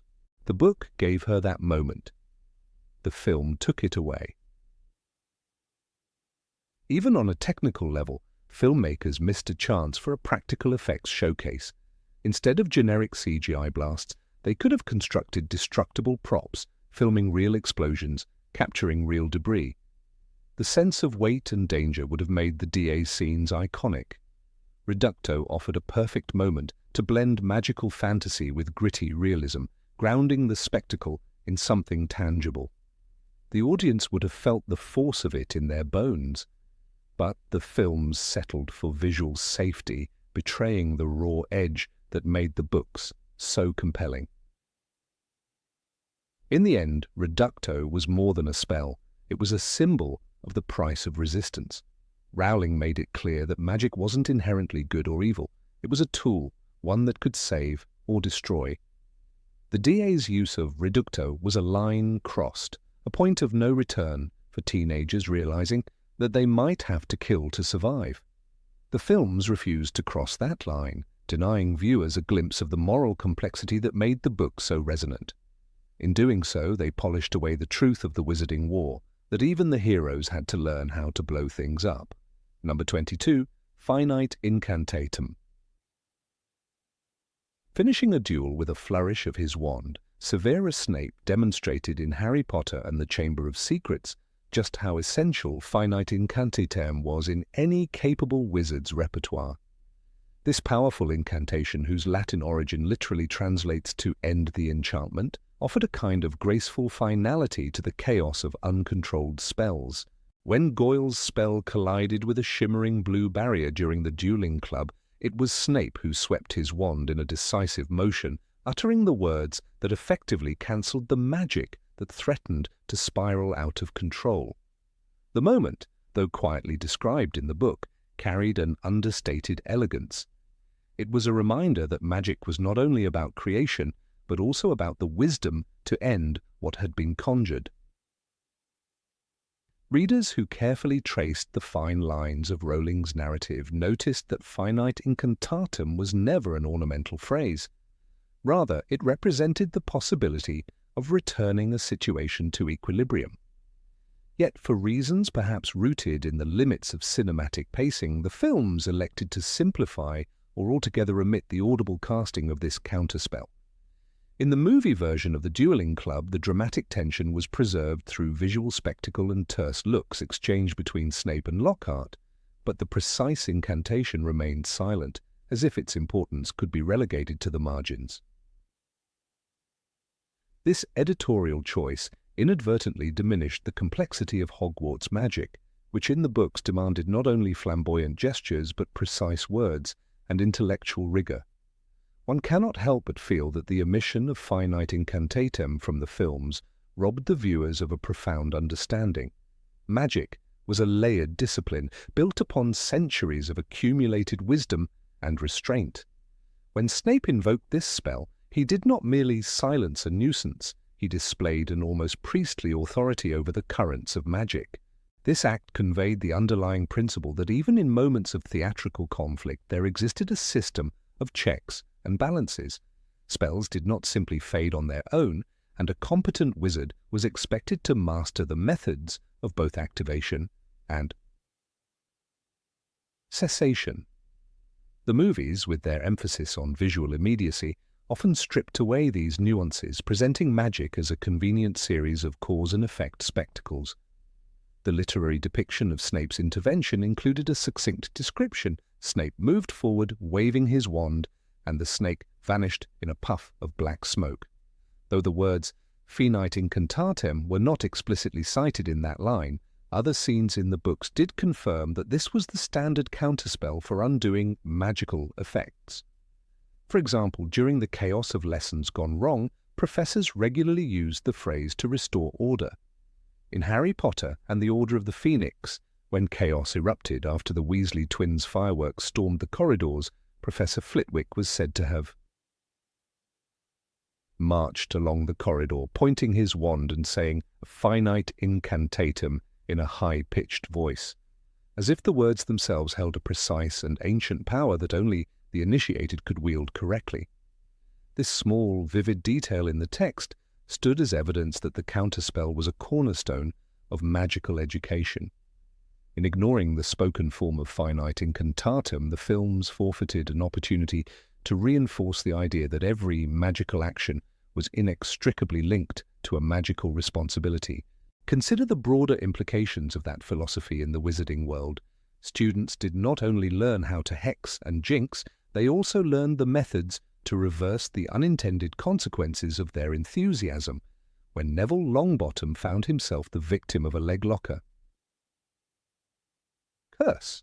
The correct counter-hex would have been a variant of Finite, underscoring that magical discipline involved compassion and precision. By reducing these reversals to silent gestures or unexplained effects, the adaptations inadvertently conveyed that spells simply ended when convenient. In the chamber-like atmosphere of the Dueling Club, the young wizards were meant to observe how power must always be tempered by control. Snape's swift use of Finite incantatem served as an unspoken lesson that no matter how dramatic a conjuration, it was never truly complete without the knowledge to dismiss it. The wand movement, the pronunciation, and the mental intent combined to form a ritual of closure. This was something the books valued as deeply as any flashy duel. When the filmmakers reduced this process to a vague flick of the wand, They replaced a moment of discipline with an empty flourish. Moreover, the absence of this incantation in the films eroded the credibility of Hogwarts as an institution that prized thorough education. Professor Flitwick's meticulous demonstration of counter-curses, Professor McGonagall's stern reminders that every charm required a balancing measure, and Snape's cold efficiency in extinguishing errant spells all supported a coherent theme. The magical arts were not anarchic. They were bound by laws as intricate as any in the Muggle world. The incantation, Finite incantatem, was the embodiment of those laws, a symbolic promise that no magic was beyond recall. Another moment that captured the dignity of Finite incantatem was in The Prisoner of Azkaban, when the chaos of rogue curses at Hogwarts required steady hands and clear minds.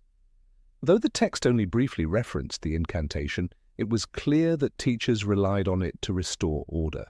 The casual familiarity with which experienced witches and wizards employed this counterspell emphasized its indispensable role. It was, in essence, the magical equivalent of a surgeon's sutures, not glamorous, but essential to the well-being of all. It is curious that the films, which devoted significant time to explosive duels and elaborate special effects, chose not to highlight this balancing element. When Harry disarmed opponents with Expelliarmus, the visual thrill was celebrated. Yet when teachers demonstrated the equally critical work of negating dangerous enchantments, the cinematic lens turned away. This omission left a subtle void in the viewer's understanding, as if the craft of magic could be reduced to offense alone. In the books, every spell was part of a spectrum that ranged from intention to termination. Finite incantatem was the definitive punctuation mark that ended a magical sentence. When Gilderoy Lockhart, with his ostentatious incompetence, attempted to dazzle the students, Snape's quiet mastery of Finite incantatem exposed the gulf between pretension and substance. It was a small but telling moment. Lockhart could posture and brag, but Snape could end any dangerous effect with a single word and an exact motion. That contrast, so carefully scripted in the book, vanished in the adaptation. The viewers missed the lesson that true magical authority was rooted in the ability to correct as well as to create. The novels never romanticized magic as an unchecked force. Instead, Rowling's writing consistently reminded readers that every incantation carried a moral weight. The phrase Finite incantatem was not merely a tool, it was a philosophy of accountability. In an environment where adolescents were armed with wands capable of causing harm, this counterspell was a safeguard that kept curiosity from devolving into cruelty.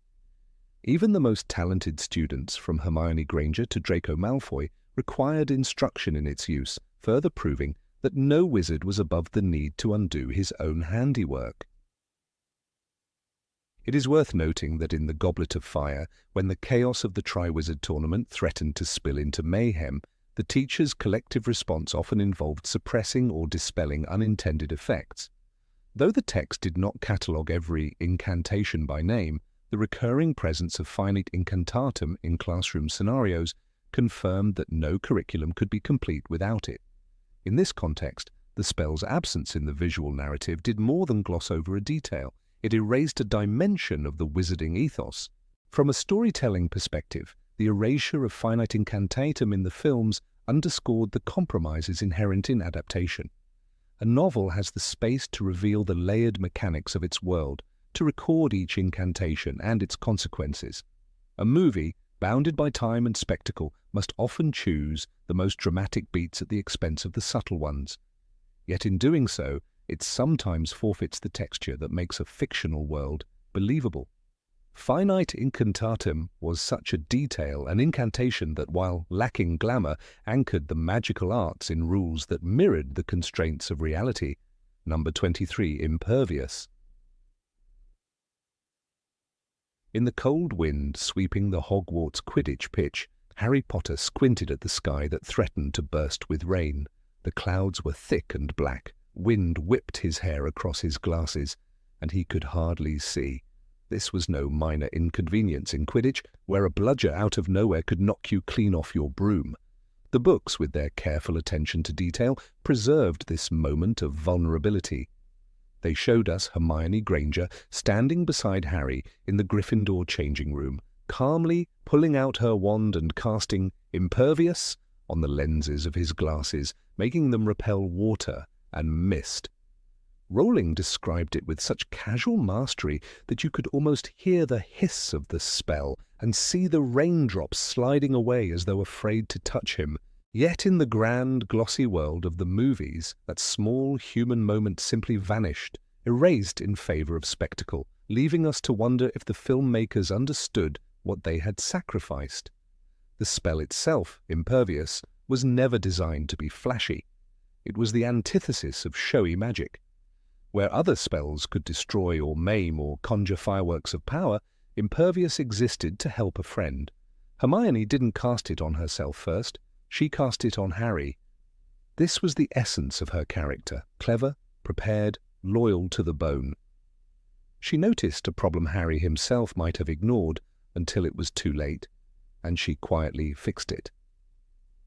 It is this specific act that reveals something essential about their friendship, something that would resonate with any reader who has ever stood in. The rain with someone who handed them an umbrella. Rowling did not make magic only about danger or grandeur. She showed that real magic lies in noticing another's need before they even voice it. In Harry Potter and the Prisoner of Azkaban, Rowling writes, Hermione pulled out her wand, muttered Impervious, and directed it at Harry's glasses. They instantly repelled the water. The words are simple but vivid. They invite us to see Harry blinking in surprise as the world clarifies around him, the blurred storm sharpening into focus. That moment in the book makes the magic feel real and grounded in the same concerns we all share, keeping warm, staying dry, being able to see. It's the sort of detail that makes Hogwarts believable as a school full of teenagers rather than a mere battlefield for heroes and villains. The decision to leave this scene out of the movies was not just an omission of a line of dialogue or a minor special effect. It was the loss of a window into Hermione's heart and Harry's trust in her. In the films, much is made of Hermione's brilliance in a broader, often aggressive context, her mastery of combat spells, her readiness to help in a duel. But they left out her gentle competence in these smaller, more intimate forms of magic. The viewer loses a layer of her personality that the readers cherished, the friend who thought ahead so that others would not have to suffer. It's telling that the Impervious spell is such a mundane piece of magic, in a world where people can conjure fire from thin air or transform animals into goblets. Making something waterproof is almost laughably practical, and yet that practicality is precisely what makes it charming. The magic system in Harry Potter was never meant to be only about power. It was designed to reflect human needs and desires. Impervious embodies the sort of magic you'd want if you lived in a damp old castle in Scotland. It shows wizards and witches aren't just warriors, but also people who want dry socks and clear vision. Hermione's use of Impervious on Harry's glasses isn't just about her intelligence, but her empathy. She doesn't ask if she can help, she simply does it, knowing him well enough to understand he'll appreciate it. That's a level of comfort and trust that can only grow from years of shared hardship and laughter. For Harry, who spent a childhood neglected in a cupboard under the stairs, this sort of thoughtfulness is a salve to old wounds. It is these subtle acts of care that make his friendships feel earned rather than contrived. They show that loyalty in Harry Potter is built on accumulated kindnesses, not just dramatic pledges. This is the beauty of Rowling's approach to world building, where every spell serves a narrative function beyond its utility. Impervious is not just a technical fix for a problem, it is a small story about friendship told in a single flick of a wand. By leaving it out, the films missed an opportunity to reinforce that Hogwarts is not just a place where people train for war, but where they learn to live with each other. Magic, in Rowling's world, is woven into the fabric of daily life, because even heroes need to see where they're going in a rainstorm. In removing these details, the films sometimes flattened the characters into archetypes. Hermione became the clever know-it-all whose brilliance was measured by the scale of the threat she could neutralize. But readers know she was also the friend who carried extra quills for Ron, who brewed Polyjuice Potion painstakingly over a month, and who, without drama or boasting, made sure Harry wouldn't crash into a goalpost because he couldn't see. The loss of Impervius in the films was symbolic of this broader simplification, turning the rich and layered relationships of the trio into something more one-dimensional. Imagine Harry on his firebolt with rain streaming down and no spell to help him. The movies chose to show him battling the elements heroically, a solitary figure against the storm. But in the books he is never alone. Hermione's spell is a reminder that even the Chosen One relies on others in ways that don't involve saving the world. It is a profound but understated truth about the nature of real friendship, that the greatest battles are often made bearable by the smallest mercies. It's easy to cheer for the boy who kills a basilisk. It's harder, but perhaps more important, to notice the girl who keeps his glasses dry. The Impervious moment also speaks to the idea of magic as culture. Hogwarts is not merely a training ground for warriors, but a living, breathing society where young witches and wizards pick up spells that serve real needs. Students use spells to light their wands in the dark, warm their clothes in winter, or protect their essays from ink smears. Rowling's inclusion of Impervious underscores that wizarding education is about learning to live in the world more comfortably and considerately. By skipping it, the films lost a chance to deepen the world's credibility, leaving us with a vision of magic as little more than weapons training. Rowling's strength was in such small acts of world-building that made you believe Hogwarts could actually exist. She wrote a place where teachers handed out homework and where magical solutions to problems were inventive but logical. Impervious is an example of this consistency. When Hermione uses it, she is applying what she's learned in class, showing not just brilliance, but diligence and practicality. This makes Hogwarts feel less like a fantasy set and more like a real school with real students improvising real solutions to real problems. For fans of the books, that one simple spell cast on Harry's glasses lives on as a touchstone of what the series did so well, balancing the epic with the everyday. There are dragons and Death Eaters and battles in graveyards, but there is also the friend who remembers your prescription and the rain in Scotland and makes sure you're safe. Impervious is the emblem of Rowling's ability to make the magical world relatable, turning fantasy into something that felt like it could happen just around the corner if you knew the right words to say. The fact that the movies never showed Impervious means many film-only fans never got to see this gentler, quieter side of the trio's relationship. Instead, they saw a friendship forged almost entirely in the crucible of disaster. But the truth is that friendship is not built in battles alone. It grows in the small choices, the unasked-for favors, the spells cast without ceremony. Rowling's Harry survived Voldemort not just because he was brave, but because he was loved, and Impervious is one of those silent proofs of that love. When we think about Harry Potter, we often remember the epic battles and tragic losses, the shocking deaths and the redemptions, but the real reason readers fell in love with the world was because it felt lived in and real. Impervious matters precisely because it was so small. It whispered that these were real teenagers facing real problems in between saving the world. And in that whisper was all the reason we needed to care when the stakes became life and death. Without such details, the world of Harry Potter risks becoming only a stage for spectacle rather than a home for its characters. In the end, the loss of Impervious in the films stands as a reminder of the costs of adaptation. To fit a story into the shape of a blockbuster, you sometimes have to cut the quiet beats that made the story human in the first place. But for those who read the books, that scene lives on in memory, a single word muttered by a friend who noticed the rain and decided to do something about it. And that is the magic that matters most. Number 24, Obscuro. Obscuro stands as one of those spells that never received its rightful place on the cinematic stage, a magical incantation whose very description conjures a vivid image that seems destined for the silver screen. In the books, this spell creates a thick, black blindfold that instantly wraps itself around the target's eyes, plunging them into a darkness so complete that even the bravest wizard or witch could not help but panic.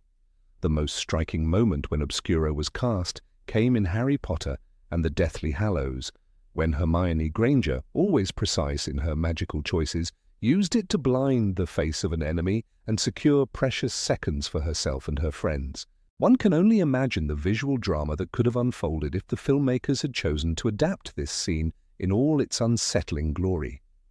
The swirling darkness, the sudden disorientation, and the frantic clawing at the invisible band would have become an unforgettable moment of wizarding combat. Hermione had learned Obscuro long before the desperate days of their hunt for Horcruxes. Among the countless charms she studied, it appealed to her for its elegance. Rather than inflicting permanent harm, it simply deprived the opponent of the single sense most necessary to regain control of a duel. When she raised her wand and whispered Obscuro, the black blindfold appeared like a wisp of smoke turned solid, wrapping around the face of the woman she had been forced to disable. In the text, Rowling describes it with characteristic clarity. A thick band of darkness shot from Hermione's wand and fastened itself across the woman's eyes. This small sentence holds all the cinematic potential that was left unexplored. Imagining this spell rendered by the film's special effects artists, one can picture the billowing shadows condensing around the target's head. It would have begun as an inky mist, swirling around the witch's panicked face before tightening with a snap. The victim would have frozen, her hands clawing at her own features as she staggered back, crashing into the corridor wall with a strangled gasp. In that instant, the entire dynamic of the confrontation would have transformed. No longer was it a matter of two dueling opponents exchanging bolts of coloured light. Instead, it became a harrowing moment of desperation as the blinded witch swung her wand in wild arcs, unable to see where her attackers had gone. Throughout the films, the duels between witches and wizards often relied on the visual spectacle of spells like Expelliarmus and Stupefy, bright flashes of scarlet and turquoise that looked thrilling but quickly became repetitive. Obscuro, in contrast, would have brought a new flavour of menace and strategy to these scenes. It would have demonstrated how some spells work not by sheer force but by eroding a target's ability to orient themselves, how a duel could be won by cunning rather than by the simple brute power of offensive curses. Hermione's use of the spell shows her signature pragmatism, the same clarity of purpose that made her so indispensable in Harry's struggle against Voldemort. Imagine for a moment the scene in Malfoy Manor, where Hermione, Ron, and Harry were taken prisoner. In the film, Bellatrix Lestrange tortures Hermione for information, while Harry and Ron fight desperately to escape. But in the book, Hermione never hesitated to think ahead and use any advantage she could. What if, instead of simply relying on stunning spells, she had unleashed Obscuro against Bellatrix herself?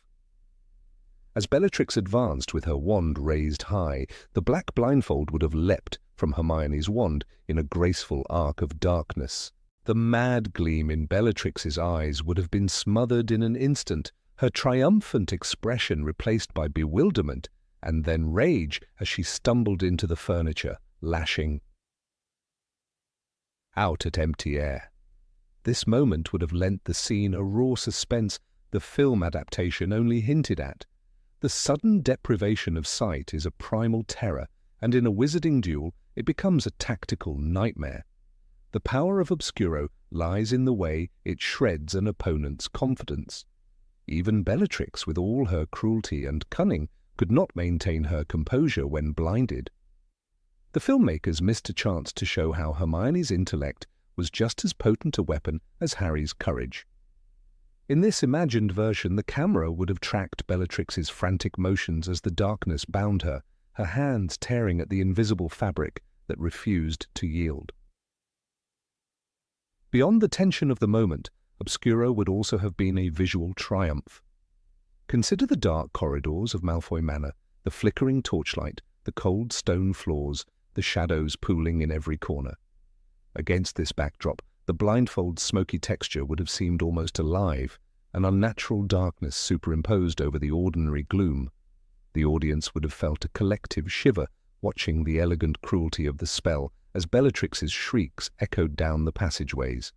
Obscuro's cinematic absence feels all the more curious because it fits so perfectly with the darker tone of the later films. Even more fascinating is how Obscuro reflects the moral complexity of defensive magic. Unlike the unforgivable curses, which rely on absolute domination, Obscuro is a non-lethal method of incapacitation. Hermione, who refused to use dark magic, would have favored this solution precisely because it did not cross the boundaries she held sacred. The film adaptations often struggled to capture this ethical dimension of her character, including Obscuro, would have underscored how she remained true to her principles, even in the face of mortal danger. From a storytelling perspective, the spell is significant because it forces the opponent to confront their own limitations. In the novels, when Hermione blinded the woman pursuing her, it was not an act of malice but of necessity. She gave her enemy the chance to live, simply removing her from the fight. This nuance would have resonated on screen in a way that brute force spells could not. The sight of a powerful dark witch rendered harmless by a single precise incantation would have communicated a powerful message about restraint and ingenuity. Moreover, Obscuro also evokes an ancient archetype, the blindfold as a symbol of justice, of temporary powerlessness that levels the battlefield. Within the symbolic language of magic, this spell elevates Hermione to the role of an avenger who refuses to answer cruelty with death. Instead, she exacts only what is needed to survive. This is a far more interesting vision of wizarding duels than mere flashes of light and bodies crumpling to the floor. The tension of seeing an enemy still conscious, still dangerous, but robbed of vision would have captivated audiences. Throughout the series, Hermione's spell choices were always informed by her intellect and compassion. When she first learned Obscuro, she recognized its potential immediately, seeing in it the possibility of stopping an adversary without crossing lines she would later regret.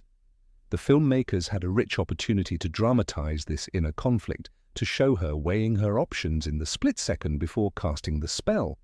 Instead, this piece of character development was left in the margins of the book's pages where only the most attentive readers could appreciate it. The power of Obscuro is not simply in the darkness it conjures, but in the darkness it imposes on the mind of the victim. Blinded, alone and uncertain, even the fiercest opponent becomes vulnerable.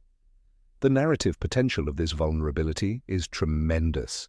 It could have given the films an entirely new dimension of psychological warfare, where Hermione's calm mastery of obscure spells becomes the decisive factor in a battle that seems unwinnable.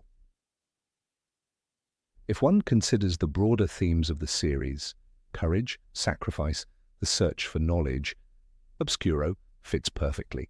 It embodies the idea that knowledge itself is a weapon, that understanding how to deprive an opponent of a single sense can alter the course of a conflict without shedding blood. When Hermione recited the incantation, she demonstrated a kind of courage often overlooked, the courage to fight without hatred. In a saga so often defined by the clash between good and evil, this subtlety deserved a place on screen. Rowling's brief but unforgettable description of the spell, a thick band of darkness shot from Hermione's wand and fastened itself across the woman's eyes, is more than enough to inspire the imagination. This single sentence captures an entire scene of suspense, strategy, and moral complexity.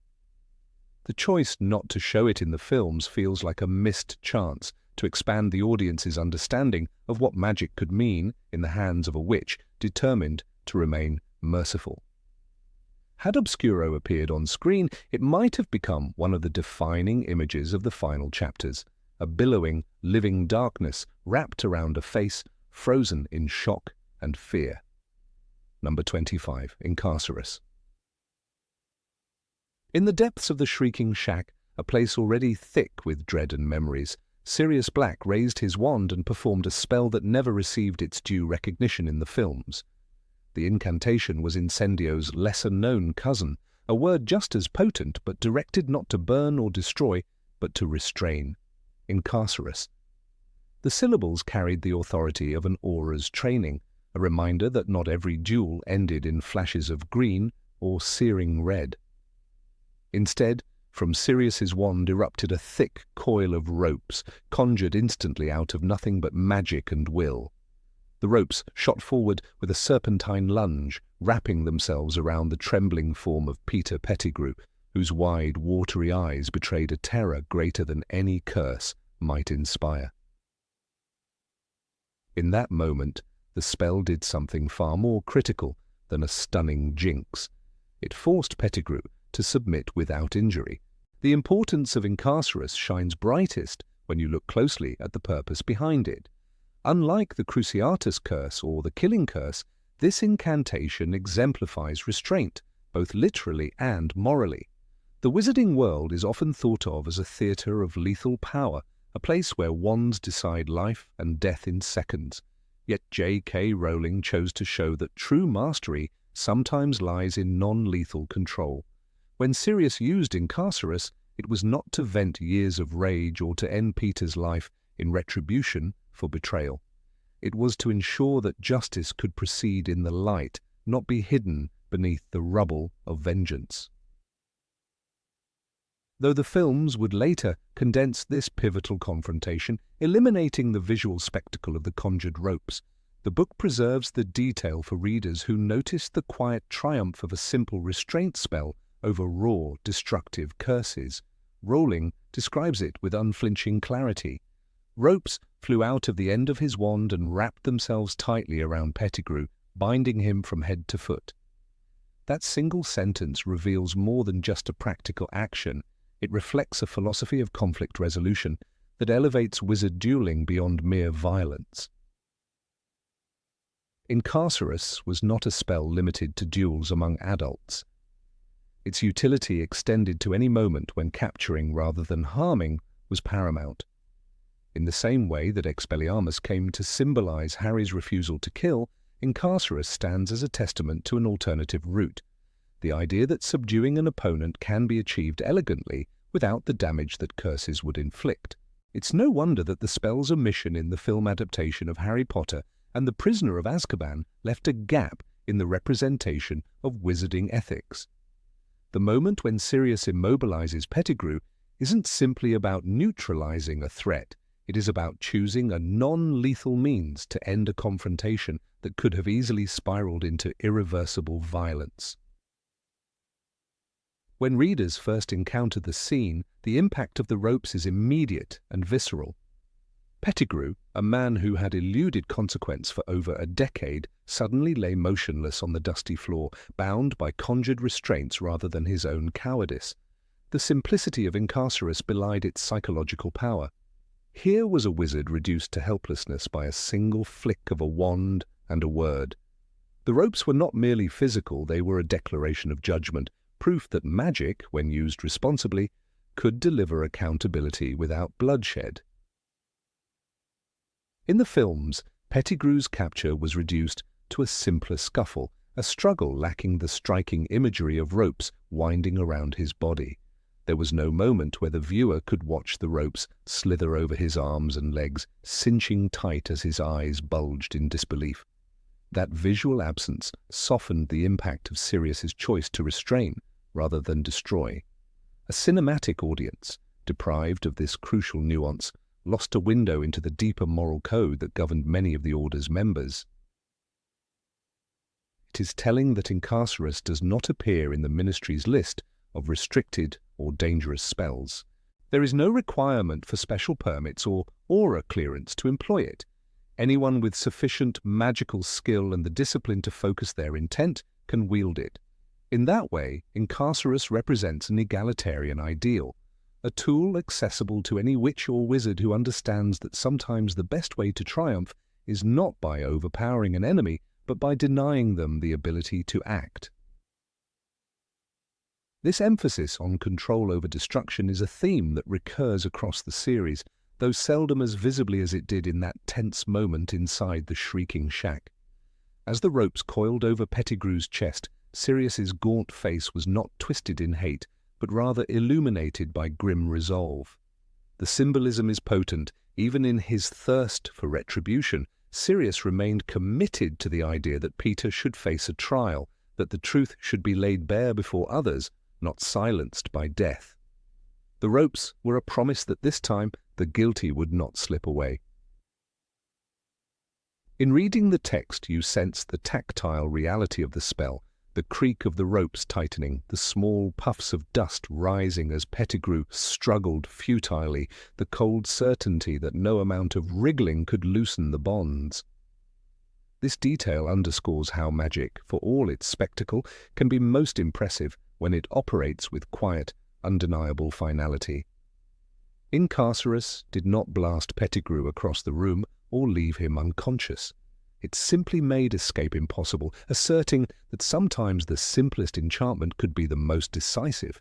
One can only imagine how much more resonant the film scene might have been had Alfonso Cuarón preserved this visual. Viewers would have witnessed a magical duel not defined by flashy beams of light, but by a measured act of containment. That moment could have conveyed to the audience the same message it imparted to readers, that wizardry is as much about discipline and moral restraint as it is about raw force. Incarcerous also serves as a subtle commentary on the difference between the marauders. James Potter, known for his daring and sometimes reckless magic, might have chosen a more aggressive spell. Remus Lupin, with his contemplative approach, surely approved of Sirius's measured choice.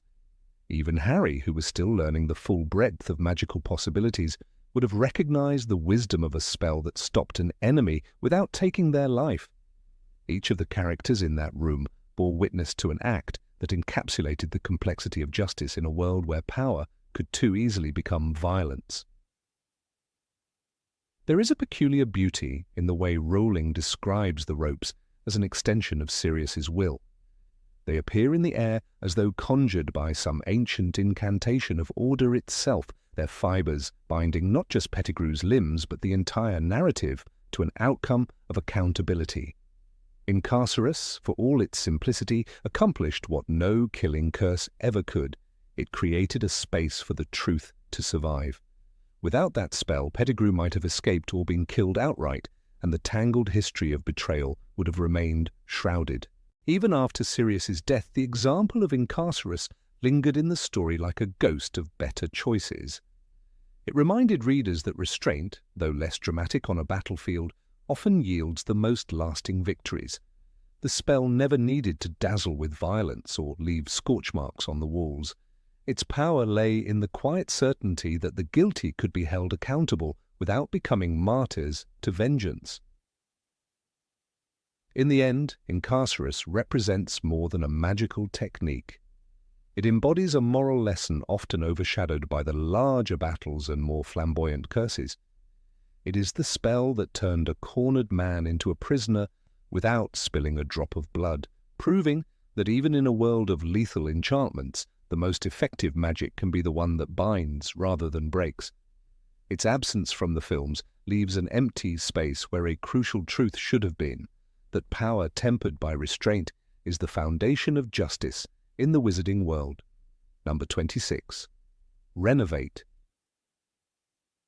Professor Flitwick was always known for his extraordinary control over charms, from the elegant swish of his wand to the masterful way he demonstrated the most advanced enchantments, but one of the spells never seen in the films yet curiously named in the books is Renervate, though often misremembered or shortened, and Renervate in fan variations, an actual canon spell mentioned once in Harry Potter and the Goblet of Fire, is Renervate, used for reviving someone from unconsciousness.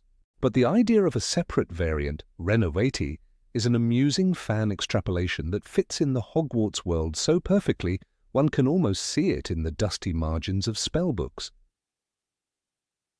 The films skipped so many little details that gave the wizarding world its whimsical character, and a spell to chase away magical pests feels like something that would have fit in a Hogwarts lesson perfectly, particularly in Flitwick's classroom where Cornish pixies might roam loose, snapping at quills and upturning ink bottles with malicious glee. Imagine Professor Sprout in the greenhouses one muggy autumn afternoon, fighting off an invasion of garden gnomes who had taken a shine to her bouncing bulbs. The spell, let's call it canonically Renervate, for reviving, but the imagined Renervate for repelling magical creatures, would have her flicking her wand in tight, confident arcs, sending sprays of light like fireworks that her students would gasp at. "Clear off now," she might mutter under her breath, but the real power would be in the incantation. The creatures would squeal and scatter into the hedgerows, leaving overturned pots and a few trampled seedlings in their wake. It is the kind of detail that would have made the films more alive, reminding viewers that magic wasn't only for duels and heroics, but for daily maintenance of a world teeming with magical life. In Harry Potter and the Chamber of Secrets, Gilderoy Lockhart's disastrous encounter with Cornish pixies famously ends with him fleeing his own classroom, abandoning Neville Longbottom dangling from a chandelier. In that scene, Hermione Granger uses the Immobulus spell to freeze a pixie in place, a clever improvisation, but not the most efficient for clearing out a flock of them. If she or any other student had known the Renervate spell, the classroom chaos might have ended in seconds. Instead of shattered glass and Lockhart's shrill apologies, there could have been a satisfying whoosh of wand light, sending the chattering blue troublemakers out the window like startled starlings. It's easy to imagine Hermione practicing the spell in private later, determined never to be caught unprepared again. The films love to show off the dramatic spells. Expelliarmus for disarming, Avada Kedavra for killing, Stupefy for stunning, leaving little room for the humbler, more domestic side of magic. Yet J.K. Rowling's books are rich with mentions of these practical spells that form the texture of wizard life. Even the simple Scourgify for cleaning is shown in the books but never emphasized on screen. The Renervate concept is exactly the sort of minor spell that would appear in a footnote of the standard book of spells, perhaps with a line like, "useful for dispersing minor magical pests." One can picture Miranda Goshawk, the fictional author of those textbooks, sternly warning readers that it's not to be used on larger creatures like kappas or grindylows, only the smaller, more irritating fauna that infest wizard dwellings. Ron Weasley, who spent summers at the Burrow, would have been intimately familiar with the need for such a charm. The Weasleys' garden was described as alive with gnomes that they traditionally degnomed by hand, throwing them over hedges with satisfying spins. "They're a menace," Dad says, Ron tells Harry in the book. But imagine Molly Weasley, her hair escaping its bun in furious wisps, chasing after them with her wand and snapping, "Renervate!" as the gnomes yelp and sprint for the fence. She's always shown as a no-nonsense witch with a strong sense of practicality, so a spell designed for pest control seems right at home in her repertoire, even if she might scold Fred and George for misusing it on each other. Fred and George Weasley themselves would undoubtedly have found creative, borderline illegal uses for Renervate. Perhaps they'd modify the incantation to create an overpowered blast that sent garden gnomes sailing over the orchard, or rig one of their joke products to deploy the spell automatically if someone opened a suspicious-looking box. Their mischief always danced on the line between genius and catastrophe, and one can imagine Arthur Weasley testing out their new invention in the shed, only for it to misfire and chase the family's pet Puffskein up the chimney in a panic. It's the kind of detail that would have given the films more of the eccentric Weasley charm. In the library, Hermione would undoubtedly have researched the spell carefully before ever attempting it, noting that it was listed as an intermediate charm, not recommended for beginners because of the risk of backfiring and attracting other magical creatures instead. "You have to get the wand movement precise, Harry," she'd insist, miming a zigzag flick. It's the sort of scene that shows her cautious approach to magic. No showy flourishes, just methodical practice. She would be exactly the kind of witch who'd read the fine print warning. not effective on magical beings of higher sentience, making sure she didn't try to chase Peeves the poltergeist with it, even if she sorely wanted to. Professor Snape, who hated frivolous spellwork, might have sneered at such a charm if mentioned in his classroom. If you can't control a mere imp, you shouldn't be practicing magic at all, he'd say coldly, dismissing any student who dared ask. Yet even he might secretly appreciate the spell's utility in clearing his dungeon of doxy infestations, if only to avoid having to brew complicated doxy-side solutions. There's an image of Snape standing alone in the dark, wand raised, murmuring the word with disdain but grim efficiency as the fluttering pests squeal and vanish into cracks in the stone walls. One can even imagine Hagrid mispronouncing it horribly while trying to shoo away a herd of nifflers raiding his hut for anything shiny. "Renervate, oh blast it," as the creatures ignore him and topple his table. In truth, it's the sort of spell Hagrid would see as cheating. He preferred to wrestle with creatures by hand, or better yet, negotiate with them in his booming voice. But even he might acknowledge it had its uses if a student found themselves surrounded by angry gnomes in the pumpkin patch, panicking and needing a quick fix before they lost an ear to tiny teeth. The charm would be particularly beloved among Hogwarts caretakers like Argus Filch, ironically enough. Although a squib with no magic of his own, Filch would have dreamed of having such a spell at his disposal. Imagine him grumbling while Mrs. Norris hisses at a line of doxies nesting behind a tapestry. "If only I had a wand, I'd clear the lot of you." There's something almost tragic about that image, a man so bitter about his lack of magic that he hoards records of misbehavior and punishment, dreaming of the simplest magical solutions that even first years take for granted. In the broader wizarding world, a spell like Renervate would be an everyday tool. Shops in Diagon Alley would sell enchanted wands with it preloaded for harried witches and wizards tired of imps in their pantries. Magical pest control companies would advertise, "No doxy too pesky, no imp too quick. Call us for a guaranteed Renervate solution." Even in Nocturne Alley, one might find a dodgy wizard selling a dangerously amplified version that could send an entire flock of crows screaming away from a dark shopfront, raising questions about what was being hidden inside. A quote from the books that inspires this spirit of magical practicality comes in Harry Potter and the Order of the Phoenix, where Molly Weasley casts Scourgify to clean up a mess in Grimmauld Place. Rowling writes, "Molly's wand flashed Scourgify. The snake smell vanished." It's a moment that shows how these mundane spells form the bedrock of wizarding life. A Renervate spell would be in the same family, unglamorous but indispensable, something that separates the trained witch or wizard from the hapless muggle who must resort to poisons and traps for pests. It's not hard to imagine a lesson plan in Flitwick's class including Renervate, alongside Leviosa and silencing charms. He'd emphasize the importance of control. Too little power and the creature ignores you, too much and you risk harming it.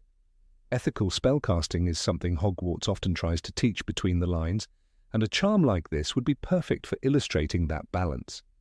Flitwick might even tell a cautionary tale about a former student who miscast it and attracted a swarm of billywigs, leading to days of dizziness and uncontrollable levitation.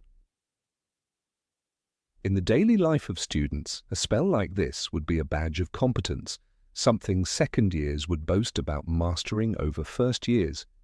"You still can't do Renervate, Merlin? You'll never survive herbology." It's a small marker of growing up in the wizarding world, the kind of thing that would make Hogwarts feel like a real school rather than a series of grand set pieces. These are the details that make readers love Rowling's world, not just the prophecies and duels, but the idea that magic is part of laundry day, pest control, and protecting one's garden from magical vermin. One can even see how Renervate might be regulated by the Ministry of Magic's Department for the Regulation and Control of Magical Creatures. A pamphlet would warn, "This charm is approved only for Class XX pests. Use against sentient beings constitutes a violation of Section 3, subparagraph 14 of the Magical Creatures Protection Act.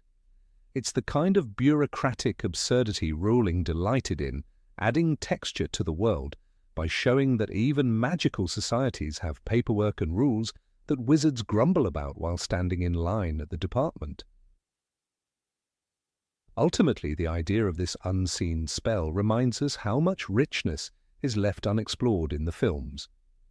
For every roaring dragon or green killing curse, there are dozens of small, clever spells that make the wizarding world function. They're what make the books feel lived in and believable.